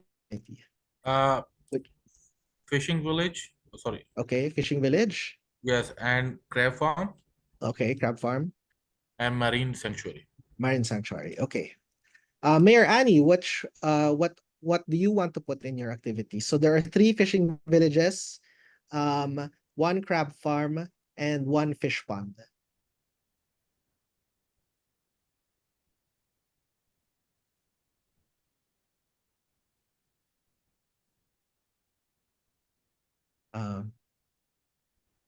My Mayor Annie is muted. Okay, I need to choose 3, right? Yes. Yes. So it's a crab farm. Crab farm, okay. Yeah, it's a sustainable fishing village. Okay. I got no choice, right? You have a 3rd activity. One The more. 3rd activity. Yes. Can choose the same? Yes, Fishing Yes, village? yes, you can choose the Yeah. same. Yeah. So another fishing village. Yeah. Okay. Okay. Thank you, Mayor Annie. Mayor Bagat, which ones do you want to build in your community? Or your representative. Yes. Although the deck was shuffled randomly, so this is Yes, just a random. random deal. Yeah.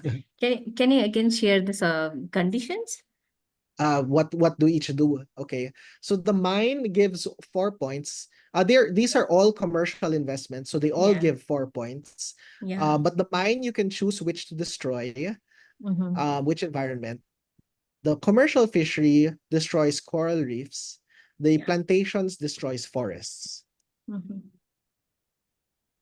Okay. Commercial fishery Okay. and then plantation. Okay. And then again commercial fishery. Okay. Okay. Then Mayor Nizar. So these are also all commercial investments. So there are 3 mines, 1 plantation and 1 fish pond.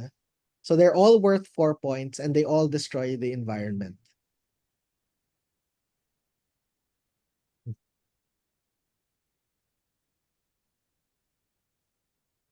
Okay, we'll choose 1 fish pond. Okay. Another fish pond. There's only one fish pond to choose. Okay. Okay. Then there's only one, right? Yes. Then Plantation. plantation. Plantation, yes. And the mine, any of the mines, I guess. Yeah, of course. Okay. Okay. Yeah. So since we had limited time to teach the game, that's why it feels a bit restrictive, the choices that you can make with the cards that you draw randomly. But actually in the full version of this game, you have the option of playing these cards either face down so that they don't impact the environment, or you may discard a proposal to plant or replenish a specific two specific environments of your choice. So since we had limited time, it was hard to put that in so that you could experience that. But there is actually also those options available. But since we are down to our last round, demo round, then we Yeah. could play them. So since everyone has already played their activities, we may transfer them to the community and apply the impact as we did earlier for the first round. Okay. So we're just gonna put them here. Okay.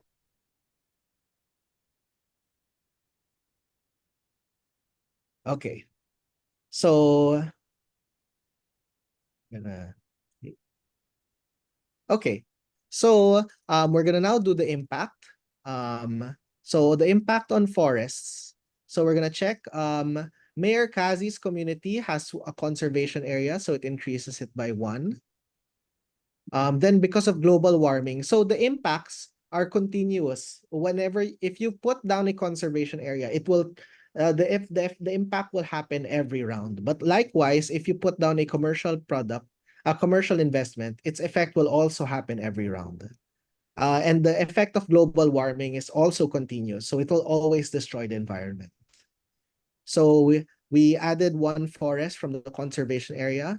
Now we're going to destroy 1 forest because of global warming. Mayor Annie's community has no effect on the forests. Mayor Bagat's community decreases the forest by 1. And Mayor Nizar's community decreases the forest by 1. Okay. So now the effect on the mangroves. So Mayor Kazi's community has no effect on the mangroves. Mayor Annie's community also has no effect on the mangroves. Mayor Bagat's community has no effect on the mangroves. While Mayor Nizar's community, there is a mangrove nursery and a fish pond, so they cancel each other out. So there's also no effect on the mangroves. On now the coral reefs. So the effect of the coral reefs, Mayor Kazi increases the coral reef by 1. So we're gonna add this here. Mayor Annie's community has no effect on the coral reefs.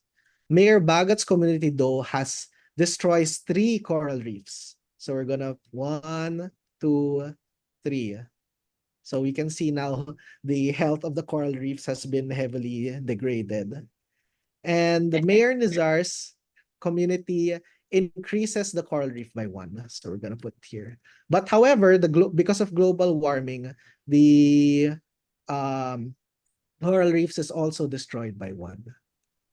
Now the mines. So who has mines? Mayor Nizar has 1 mine. So Mayor Nizar, please choose 1 environment to destroy. So you can choose either the forests, the mangroves, or the coral reefs. Though please note that you also have crab farms in your community, so they might lose points if you destroy the mangroves. Yeah. So coral reef? Coral reefs, okay. Okay. Then we're now gonna do the crisis. So here the crisis. And the crisis is ocean acidification. So because of ocean acidification, another coral reef is destroyed and a mangrove is destroyed. Okay. So let's now tally the scores to see what happened to the developments in your communities. So let's go look at Mayor Kazi. The fishing villages, last round, they were worth 3 points because the coral reefs were very healthy. But now, because the coral reefs are very unhealthy at only 2, the fishing villages are now only worth 1 point each. So the fishing villages, so each is now 1 point. So this is only 2 points. The crab farm, which used to be 5 points, is now only worth 3 points. So this is 2 plus 3. The score of Mayor Kazi is now just 5 points.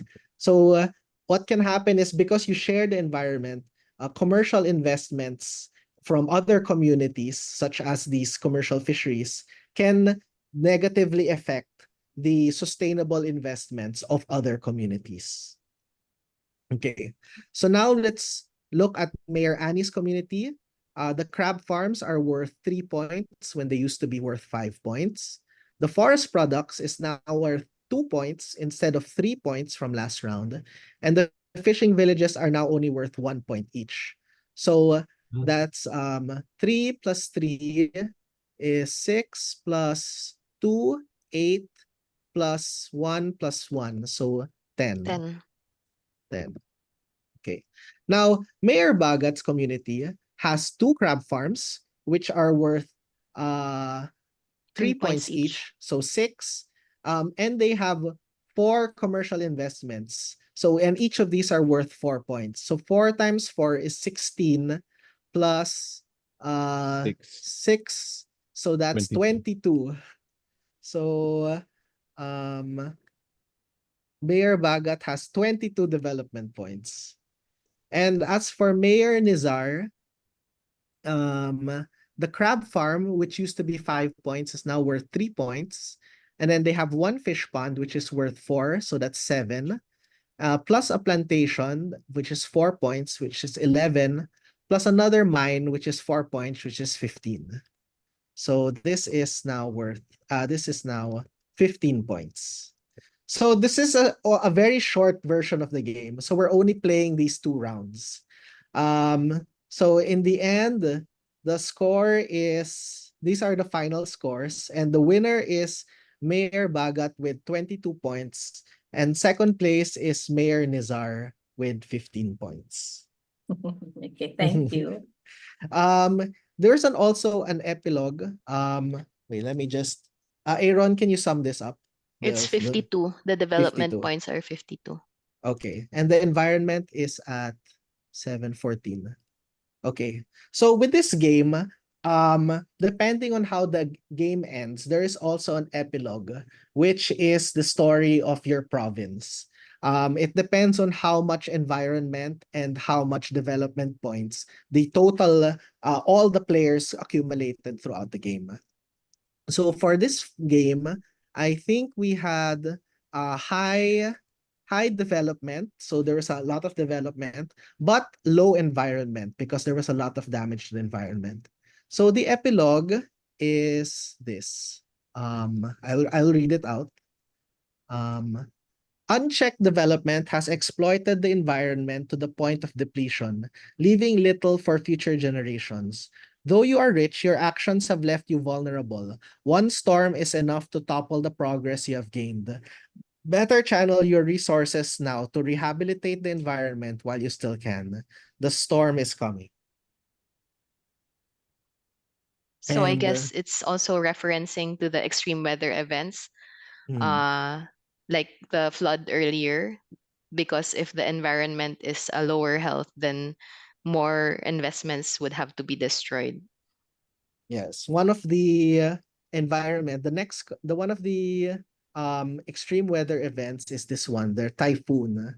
So the typhoon, its damage is dependent on how much total environment there is. So since the environment is at 14, if a typhoon had struck, each player would have to destroy 4 investments from their community because of how strong the typhoon is.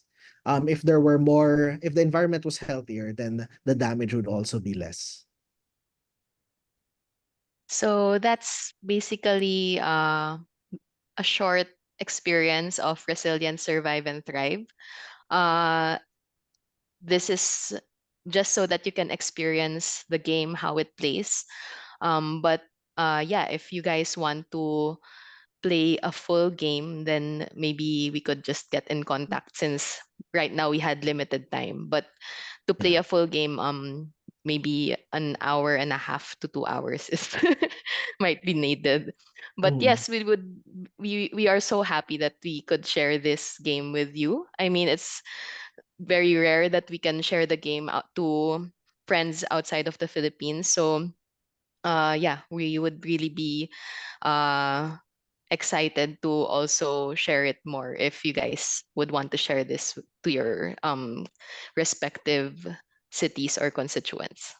Yeah, you can email us at info@balangay.games. We also have physical versions of the game for sale. So yeah, if you guys I think we have 2 minutes before like the next part of the session. But if you guys want to share what the experience was like, or please feel free. You may raise your hands. Otherwise, we can also share. Nico, would you want to share the other activities, this parang guide card? No, Just so no, it's that okay. they, huh? Let's That's okay. baka if Overwhelm. Okay. All right. But yes, thank you so much also for your active participation.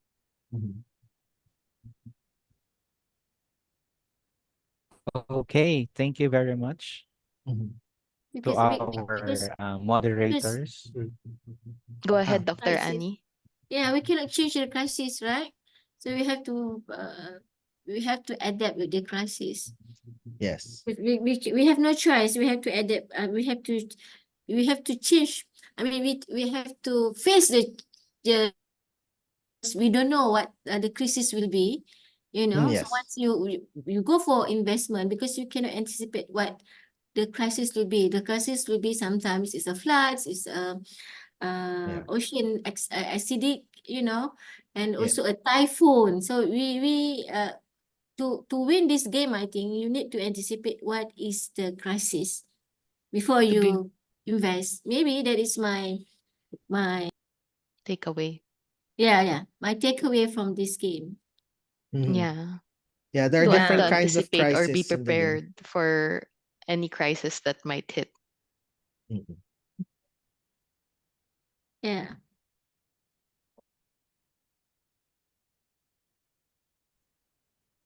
Again, thank you very much to our mayors and to our moderators for doing this very interactive game. And I'm pretty sure there are more reflections that we can draw from this few time that we have for the interaction.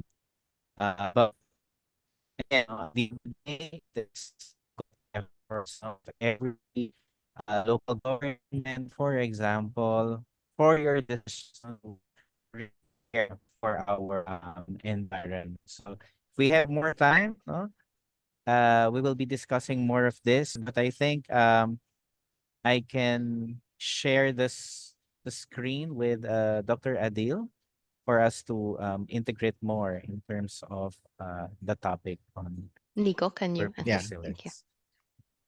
Thank you again, Okay, especially thank to our you. volunteer players. Thank you all. Thank Congratulations. you. Thank you. Bye-bye. Thank you.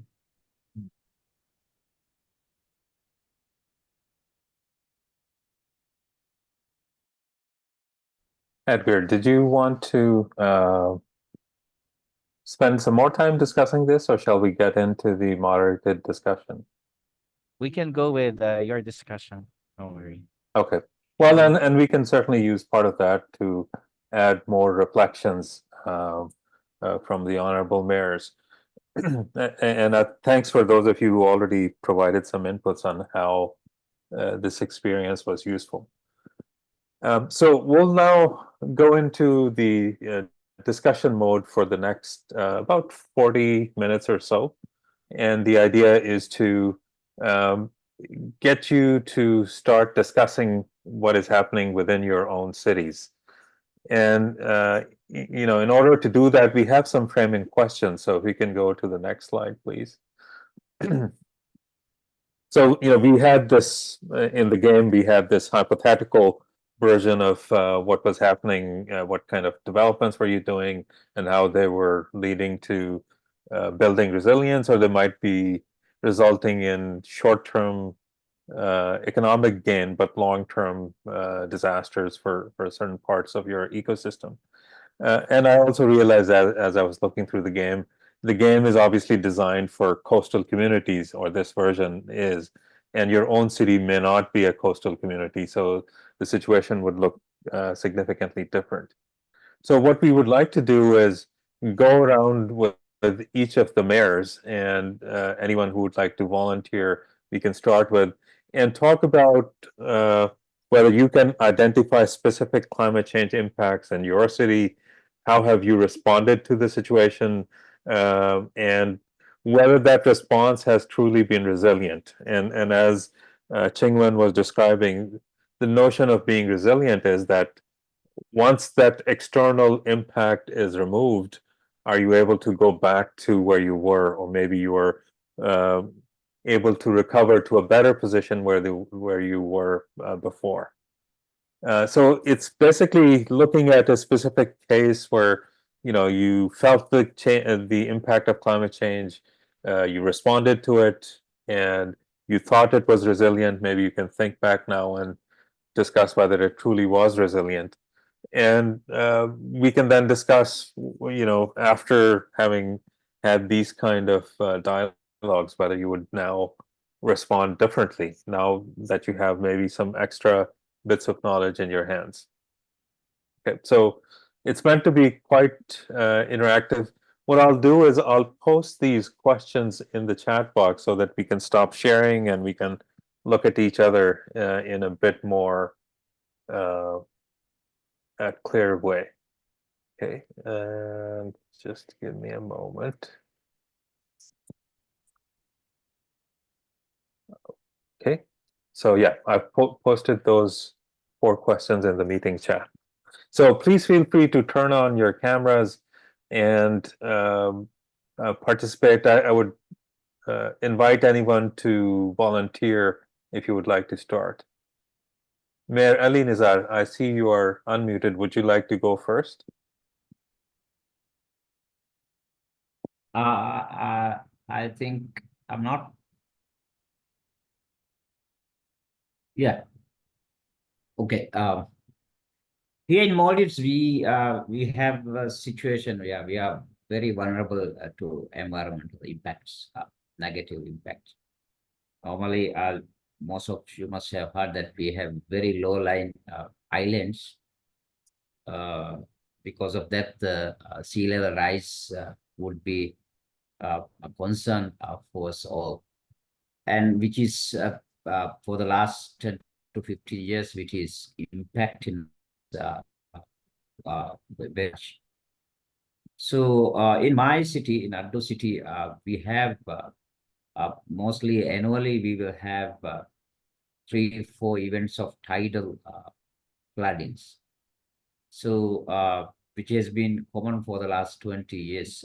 And we had very limited resources to tackle the issue, but every year with that, there are some communities in some islands where the effect has been most of there are some sort of damages which comes to them that we have to take. So recently, there are measures that has been taken by the city council and also in collaboration with the government. Some of those issues, I mean, the tidal flooding has been resolved. But that also happened with a cost to the environment. The land areas where the flooding happens has been reclaimed. So reclamation has been done on those areas. So to reclaim, the sand has been dredged from the deep sea. So there has been some damage which has caused to the environment. But still, we didn't have any options to resolve that. We need to protect those most of those community areas. So the land has been reclaimed. So that issue is being resolved almost. And also in Abdu city, we have a lot of construction project. Through that, we had a stormwater drainage system in it. But it all got a very high monetary value, around $200 million has been spent by the government to implement the drainage system. So those are the recent developments that has happened in my city to avoid some environmental events, environmental damages. Thank you. Thank you. Thank you. That's actually very interesting. So you, I think, very clearly identified what the problem was of tidal flooding, and there's two types of responses that you mentioned: the reclamation by dredging sand from the seaside, and also investing in the stormwater drainage system. So my question to you is, and just to understand a little bit better, and go to this question about what would you do differently? Like if you had different resources or different knowledge set, would you still do these same actions? Are you happy with them is the question.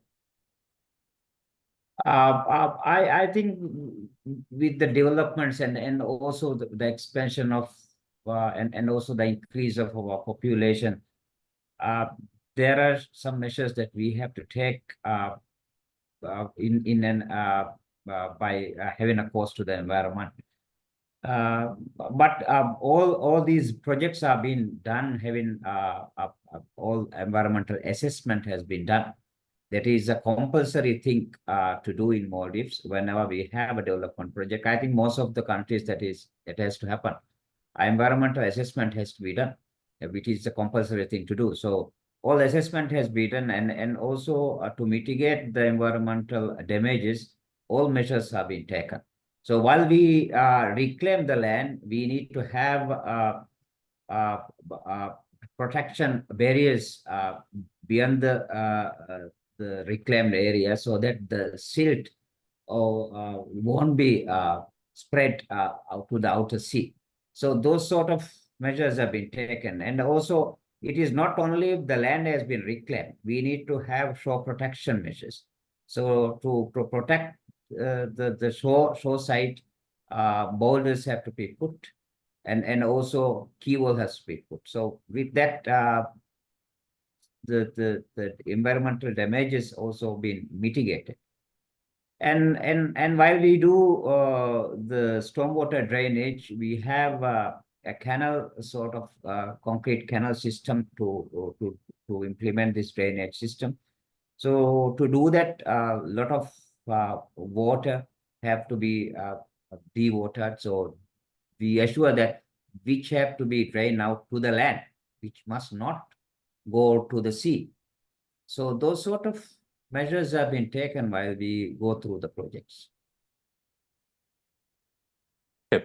Thank you very much for sharing that. I think it's very interesting, and thank you for being so candid and open in terms of sharing how you've mitigated against some of the challenges.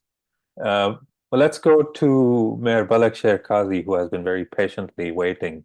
So please share your experience of a challenge in your city, how you responded, and whether you think your response has been resilient. Thank you, Mr. Adil. I have, first of all, to identify the impacts of climate change in my city. I must say that there's a very huge impact in my city in kind of climate change, because the first one is excessive heat.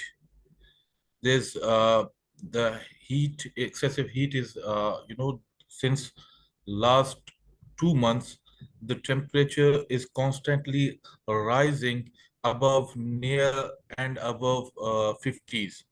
It goes to 52 centigrade and 49, 47 to 50, feel like 51.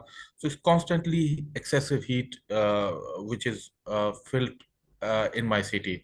That's something very new. Yes, we have been hit in few heat waves, but they were for 3 4 days or for a week. But this time, it's really scary for the people of who living here, that it's lasting very long, the heat. So yes, the excessive heat is one of the impact, and the other impact is the unpredictable seasons. That the seasons which were used to be weather season, the winter going is coming late, and the month for our areas for winter were November to the end of November to the first week of February. But this year the winter has come very late. It started from February, and it's lasted from till end of March. By the March here, the wheat has to be cutting. The wheat cutting started because the spring comes usually, but the unpredictable and delays in weather. The summer is also started very late. Before May, the month very, the most heated month was May, for our city. But this time, July is taken is broken all the records. July was used to be a very freshy air, and we people who lives here. July was a month for relief, because we just passed May and June, the very heated up month, and when the July comes, the public have a sigh of a relief that now it's going to be much much cooler air they can breathe. But this time the July is going to very high temperature. And the another implication of climate change that we are facing is unpredictable weather. We live in a dry area. We don't used have so much rain before in our city. But due to the climate change, now there are much, we are having much more rain, and the rain they which we are facing are torrential. They're affecting flooding. They become the rivers that which are very beside my city, and actually they are along my city. It's getting very high flood, and which is affecting some of my areas most of the time. The local areas where the habitats of local people who live there, they destroyed some of their homes, and their livelihood. So yes, these are the implication and impact of climate change which are facing my city is facing it. And how did I respond to it? For me, I think it's the only one way, and one solution is go green. No other than this. Nature can help. Nature can change the nature. So I have to go through nature to cope with the nature. So yes, I'm going to I plan for plantation and grow more trees. And we were used to destroy more. My cities has, because of urbanization, we here we grow very good dates, very tasty and very fine quality of dates is grow in Turbat in my city. But because of urbanization, the farmers as and lack of the market, we didn't have access to the world. There we cannot export our dates to the market or to the world. Therefore, the farmer didn't get the amount which they deserve. So they are discouraged, and they just they're leaving the plants of and the trees of they're cutting it down. So that's were the one of the reason for our backwardness in are affecting the weather. So we are convincing them, and we're trying to get them again. And we are and I just made a plan to for a plantation. Yes, I need funding for this, for my city, because without money, so you can make as solid plan as you want, but while you go for the execution, you need money, you need funds. Yes, and we are a very small municipality in Pakistan. Upper level government does not support the local level government, due to due to no one can want to share their power with each other. So yes, this kind of mentality that we are facing in our country, but still, we are trying our level best. I'm trying our level best to cope with this situation within my within my funds, limited funds that I have. And I'm trying to convince the people, the public, that they need to support this program of the green turbat, because until and unless they don't own this program, we cannot achieve this. So first, and the last that you have mentioned, what would you do differently today?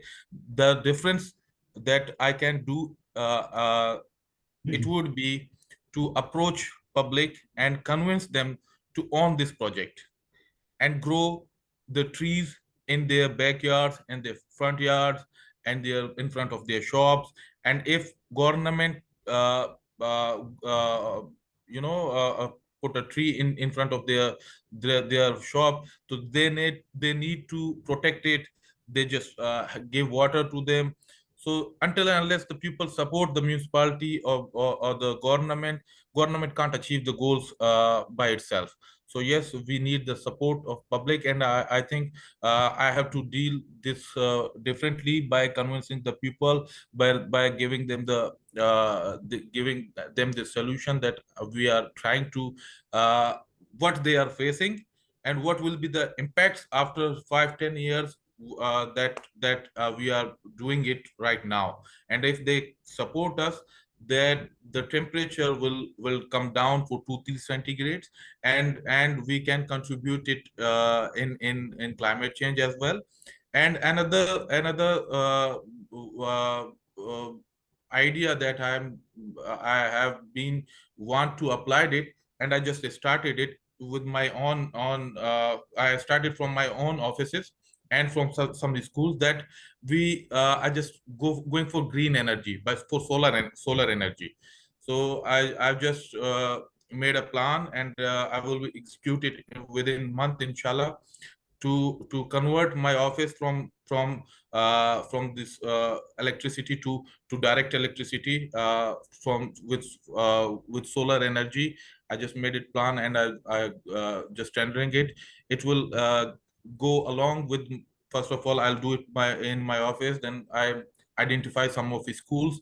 I'll shift the schools from into green energy, and slowly some water supplies and some government, and then I'll go into the public. So make the try to achieve the green energy as much as we can. Okay, great. Well, thank you very much. Thanks for that detailed description of what your challenges are and how you're going about implementing the Green Turbat initiative. And of course, as you say, mobilizing financial resources and mobilizing public opinion are two sort of key elements of being successful. So we're rooting for you. Hopefully things work out as you hope they will. Mayor Giri from Nepal, you had your hand up for a while. So sorry, but would you like to share your idea, and then we'll go to Mayor Bhagat Singh after you. Thank you. I will tell you. Thank you. Yes, please go Thank ahead. you, sir. Thank you so much. In our municipality, we identified some impacts of climate change in our municipality. Chandagiri municipality is situated in the foothills of the Himalayas, which are particularly vulnerable to climate change. Climate change impacts in Chandagiri municipality, like in many other regions globally, can be diverse and significant. Here are some potential impacts specific to Chandagiri municipality. So first of all, we have the scarcity water. Changes in rainfall patterns can lead to changed hydrological cycles, affecting water availability throughout the year. This impacts agriculture, household water supply, and overall water security in our municipality. The second is our agricultural impacts. Changes in the temperature and rainfall patterns can affect crop yields and agricultural productivity. Variability in rainfall can lead to droughts for our floods, impacting livelihoods dependent on agriculture. Next is natural disasters. Climate change increase the frequency and intensity of extreme weather events such as floods, landslides, and storms. These events can cause significant damage to infrastructure, homes, and agriculture in Chandagiri municipality. So we have managed early warning system. Next is ecosystem change.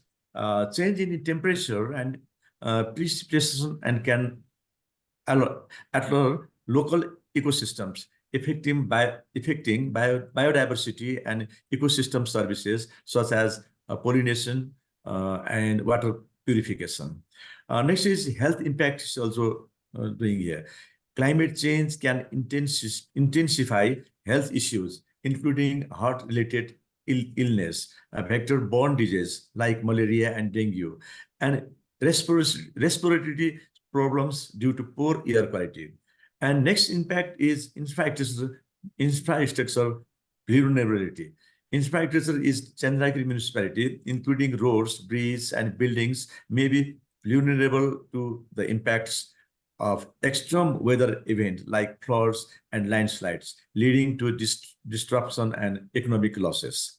And next is impact is social and economic impacts. Climate change can intensify existing vulnerabilities, leading to social and economic disparities. Vulnerable populations, including marginalized communities and the poor, may be the effect of this impact extremely. Addressing these impacts requires comprehensive strategy, including adaptation measures to build resiliences, mitigation, effort to reduce greenhouse gas emissions, and international cooperation to tackle global climate change. And next is our response to the situation. How to our city respond to situation. Chandagiri municipality, like many other local government facing the impacts of climate change, would typically respond throughout the combination adaptation and mitigation strategies. There are some potential responsibilities: water management and conservation, promotion of climate resilient agriculture, disaster risk reductions, biodiversity conservation, public health interventions, infrastructure development, education and awareness, policy and planning, international cooperation. So these responsibilities requires collaboration among government agencies, civil society, organization, businesses, and local communities to effectively addressing the complex challenges posed by climate change in municipality. And next is our how to respond to resiliences. I think community response is Chandagiri municipality. Climate change impacts was resilience, which involves several key factors. This means preparedness and adaptation measures. Next is effectiveness of responses. Third is our community engagements, long-term sustainability, and learning and adaptations, equity and social changes. Thus, Chandagiri municipality response to climate change was resilient. It is also important to recognize that resilience is a dynamic process requiring ongoing evaluations and adaptation to address new challenges and changing climate conditions effectively. So we would like to going to differently today. I would focus on several key strategies to improve resilience toward climate change in Chandagiri municipality. First is enhanced community engagement, strengthen engagement with local communities, including marginalized groups, to ensure their voices are heard in planning and implementing resilience strategies. This could involve participatory approach such as community forums, citizens, science initiatives, and local knowledge integration. Next is integrated planning and policy frameworks, developing and implementing comprehensive climate adaptation and mitigation plans that are integrated into the municipal planning process. This would include major stream climate conditioning into use planning, infrastructure development, and disaster risk reduction. Third is capacity building and education. Investing the capacity building programs for residents, local authorities, and business with the knowledge and skills needed to adapt to the mitigate climate impact. This could involve training on sustainable agriculture practices, water management techniques, and disaster preparedness. Studying public awareness campaign to educate residents about climate change impact, adaptation option, and the importance of collecting action. Last is nature-based solution, promoting nature-based solutions such as the green infrastructure and urban forestry to enhance resilience, which also providing additional benefits such as the biodiversity conservation and improvement air quality. So climate finance and partnership, securing the climate finance through national and international channels to fund resilience projects, building partnership with NGOs, academic institutions, and private sector entities to several expertise and resources for climate action. These are the other different working out doing today. Thanks, all.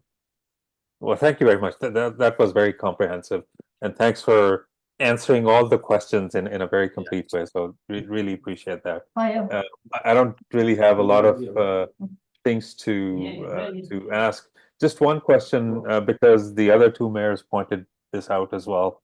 The question of funding. So you just mentioned that there's climate change funding available internationally. Has it been easy for you to get that funding? For the funding? Yeah, is it easy or you find it very difficult? For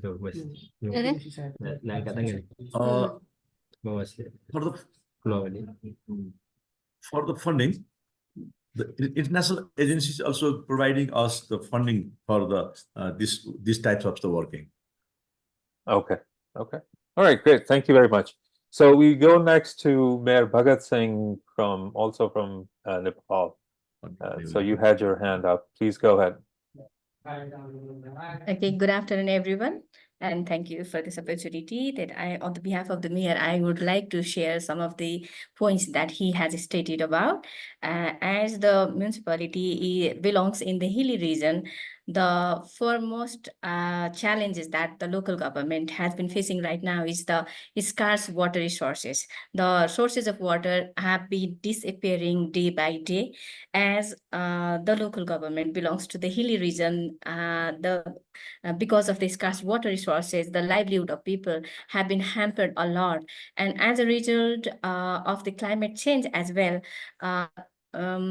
some of the instances of landslides have been also encountered by the municipality, and it has also hampered the daily livelihood of the people. And as a result, in my surrounding municipalities, there is heavy influx of migration from rural areas, from the hilly areas to the urban or the plain areas. But luckily, my local government has the very least cases of migration. My people, they just want to live over here, reside in my particular municipality. And another impact that our local government has been facing is the the loss of different and diversified crops, because the cropping pattern has been also affected by the climate change. As our previous mayor from Pakistan has also stated about the climatic changing weather conditions and changing patterns of climate, that has also affected the agricultural practices, and the productions and the diversified crops have not been, they are also encountered challenges. And for the second questions, he has stated some of the response and climate response mechanisms that have been adopted in the municipality is the local government. As our local government, it's been only 8 years in Nepal that Nepal has been practicing federalism, and it's been only 8 years that the rural municipalities have been established. That's why it is the second tenure of my mayor, and he has been, it's been a second year, third year, he has been making his own development plans. That's why in this development plan, it's been only 20 days that he has developed new policies and plan and developed programs for this fiscal year.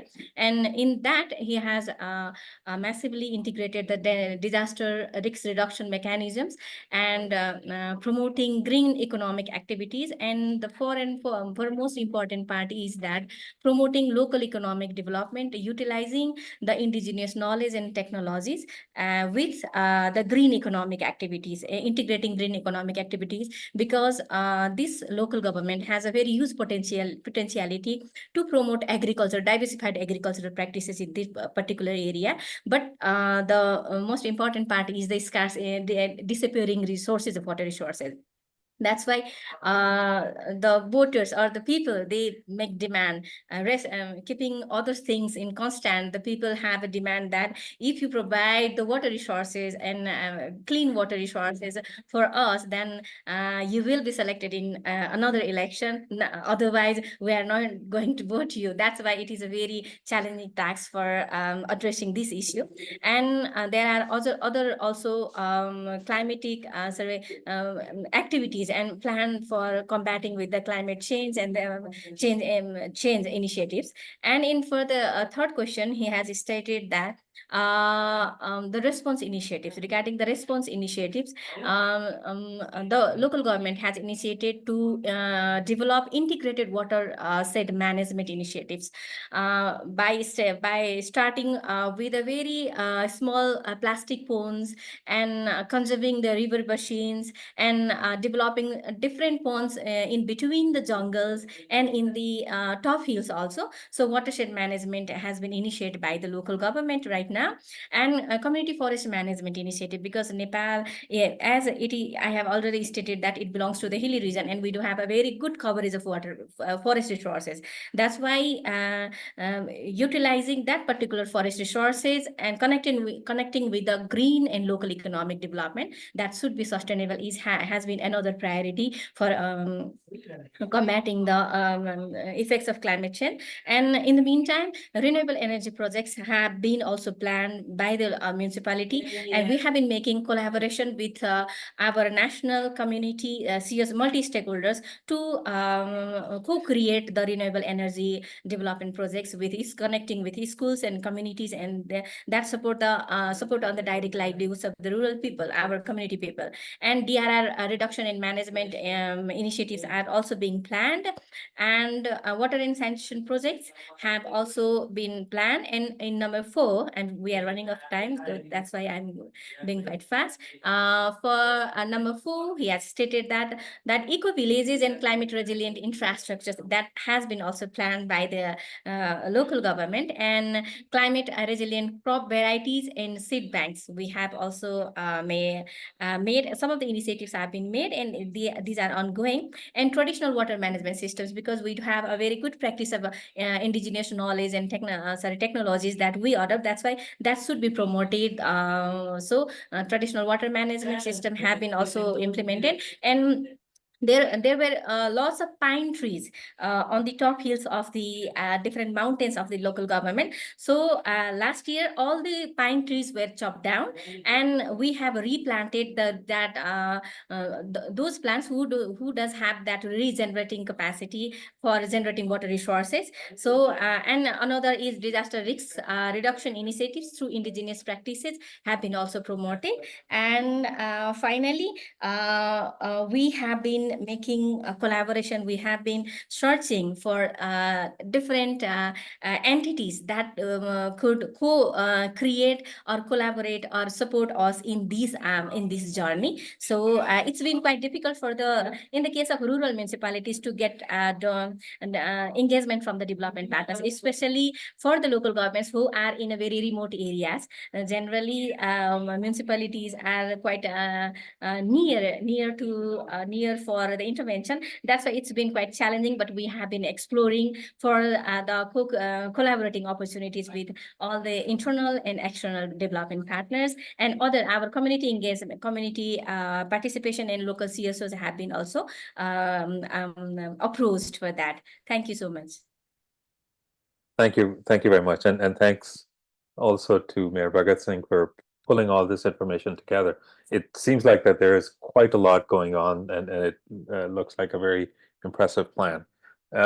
We have only a few minutes left, and with apologies to Mayor Dr. Annie, if you can perhaps use about 5 minutes or so to respond to some of your questions. My apologies again for sort of compressing some of the conversation here, but just a quick reminder. This conversation is an appetizer or a starting point for what we will do in Module 4B. So we're not ending the conversation here, but this is actually the start of the conversation, and there's a lot more to come in Module 4B when we reconvene. So with that, I give you the floor. Go ahead, Mayor. Thank you, Dr. Adil, and all the participants for this today's session. So municipal in Ampang Jaya. So let me share that there are two. We identified impacts of climate change in my area is actually because of the heavy rains that actually contribute to flash floods, and also more on landslides. So how did our city respond to this situation? We always learn from our failure in handling all these climate change issues. We identified two main impacts is actually flash floods and also the landslides. So what we do is actually we do the prediction on the rainfalls that falls every year. So we look at the weather. We have all the data on rainfalls from January to December. We do the weather prediction, and then also we also collaborate with the states. Because we have 3 layers of government: federal, states, and also the local governments. So we still refer to our parents, which is on the state level, and also we get assistance. We collaborate with all the technical agencies. At the state level, we have the community disasters. So we collaborate with them because they have all the command center. We know how to, we need to tell them what we need. So they also can share with us what the expert that they have. And also for the flash floods and also the landslide, we call for a promotion meeting every year. As what Pakistan said just now, is July to December is the most month for us, because it always because of the climate change, the rainfall is more severe. And also we do the we monitor the hotspots. We identify the hotspot. We monitor the drain. We cut the trees that to protect our the slopes, And also, we install the early warning system to monitor the movement of the earths, you know. And also, all these things we connect with the command center at our municipal area. So, was the community response truly resilient? It's actually to get the buy-in and also to get the collaboration with community is always a big challenge to us. So what we do, we work with the resident association, we work with the counselors, you know, we provide all the information, we tell them please alert all the time, especially during the monsoon session, you know. We tell them what will be the worst case scenario. We ask them to prepare, put aside all the necessary things, you know, the valuable things, the medicine, whatever. Yeah? And also, we communicate with this society because we have a disaster risk reduction committee that we engage with them to provide all the information related with landslides or with the flash floods, with the infographic information and all that. So what will you do differently today? Of course, we are, as a mayor, first impact that has been done before because it impact all the it's very impactful to our environment. It's actually, if we can do, we stop using more private cars in the city. We want all the people to use the public transport. You know, in Malaysia, we sell 765 units of car every year. You know, this is too much. It will affect the environment because we produce more carbon dioxide. And then also stop building more highways into the city, as people to cycle, to walk, and also to use the public transport, as I repeat again. So we really need to inform the community about the impacts of the climate change. We need to do our small role to do recycle, you know, to save the earth, to protect the environment and go for circular economy, stop cutting all the trees for development. We must protect our rivers, we must plant more trees, and we set target for my area. We need to plant 50,000 trees in a year, just to slow the impact of the climate change, you know. And also, we don't agree with the high-rise development. So it's a city center in Ampang Jaya. There are so many high-rise development, 30 levels of multi-story condominium and all that. This will actually is not good for the environment because the exceeding high-rise sea level that will you know, when the earthquake happen, whatever, it will also impact the high-rise living. Yeah.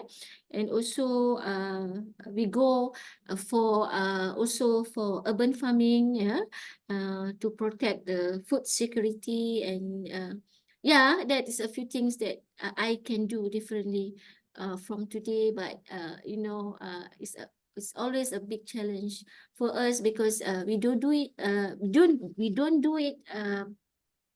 you know, individually, because we really need the whole of society to understand and also to agree with us, and because we have different political parties and all that. But each of us, if understand their roles, will ensure that this planet can be you know, can be inherit to other new generations. Sorry for the time. Thank you, Dr. Well, Atin. thank you very much. And again, I think this was a pretty comprehensive list of actions that you have taken and what you would like to do in future. I'll just stop with the two comments, and I apologize for my poor time management. We've gone over the allocated time by about 6-7 minutes. There are a couple of things we will come back in Module 4B. One is that we will discuss in terms of how to share ideas across horizontally with other cities. And there's a number of platforms which are available around sustainable cities, and they offer a way of sharing ideas and testing some of these ideas. Secondly, and this is what Mayor Kazi was already asking, in terms of funding sources, and again, we can come back with some specific ideas in terms of how to generate funding within your municipality, go to your national or federal government, or look at sources outside the country internationally to support these. So we will circle back to those ideas. So it's my pleasure now to invite Mr. Clinton Moore from UN Economic and Social Commission for Asia and the Pacific. He is the Urban Climate Change Specialist for UN ESCAP.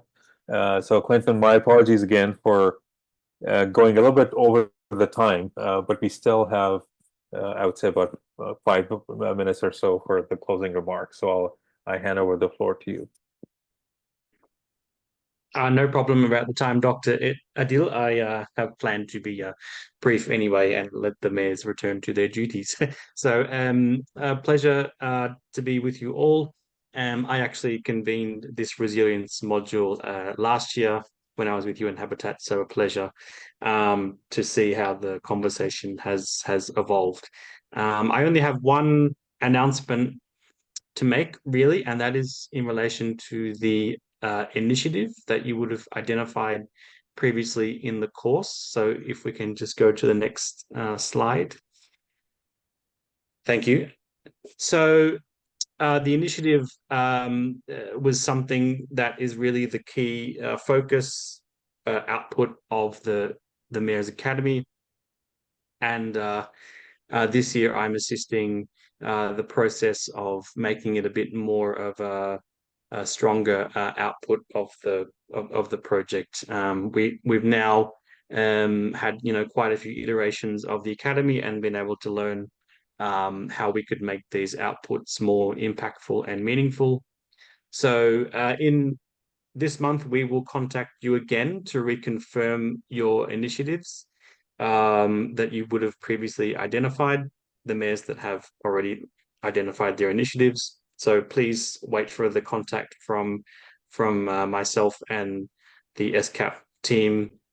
Then we will also update the template for the output and actually what the initiative will look like. Then in July, August, probably looking towards August, we'll be able to match experts across the academy faculty to help you to refine and enhance your initiative. And then in August and September, we'll schedule the formal feedback calls with ESCAP, UN Habitat, other partners, and the experts. And then finally in September and October, that's really the key months that you'll work on the final initiative. And of course, with implementing and incorporating learnings from the academy. So it's an idea, it's a project, it's something that you want to showcase and develop as a key output of the academy for your city. And of course, we'd love to showcase how the academy has been able to transport your thinking, improve your thinking in relation to putting together your initiative. And of course, hopefully it's something that you could take on and develop into a bankable project idea potentially. So that's a rough timeline at the moment. The key thing to keep in mind at the moment, if you've got your initiative in mind, have a think about if it is the key output that you want to present and deliver from the project.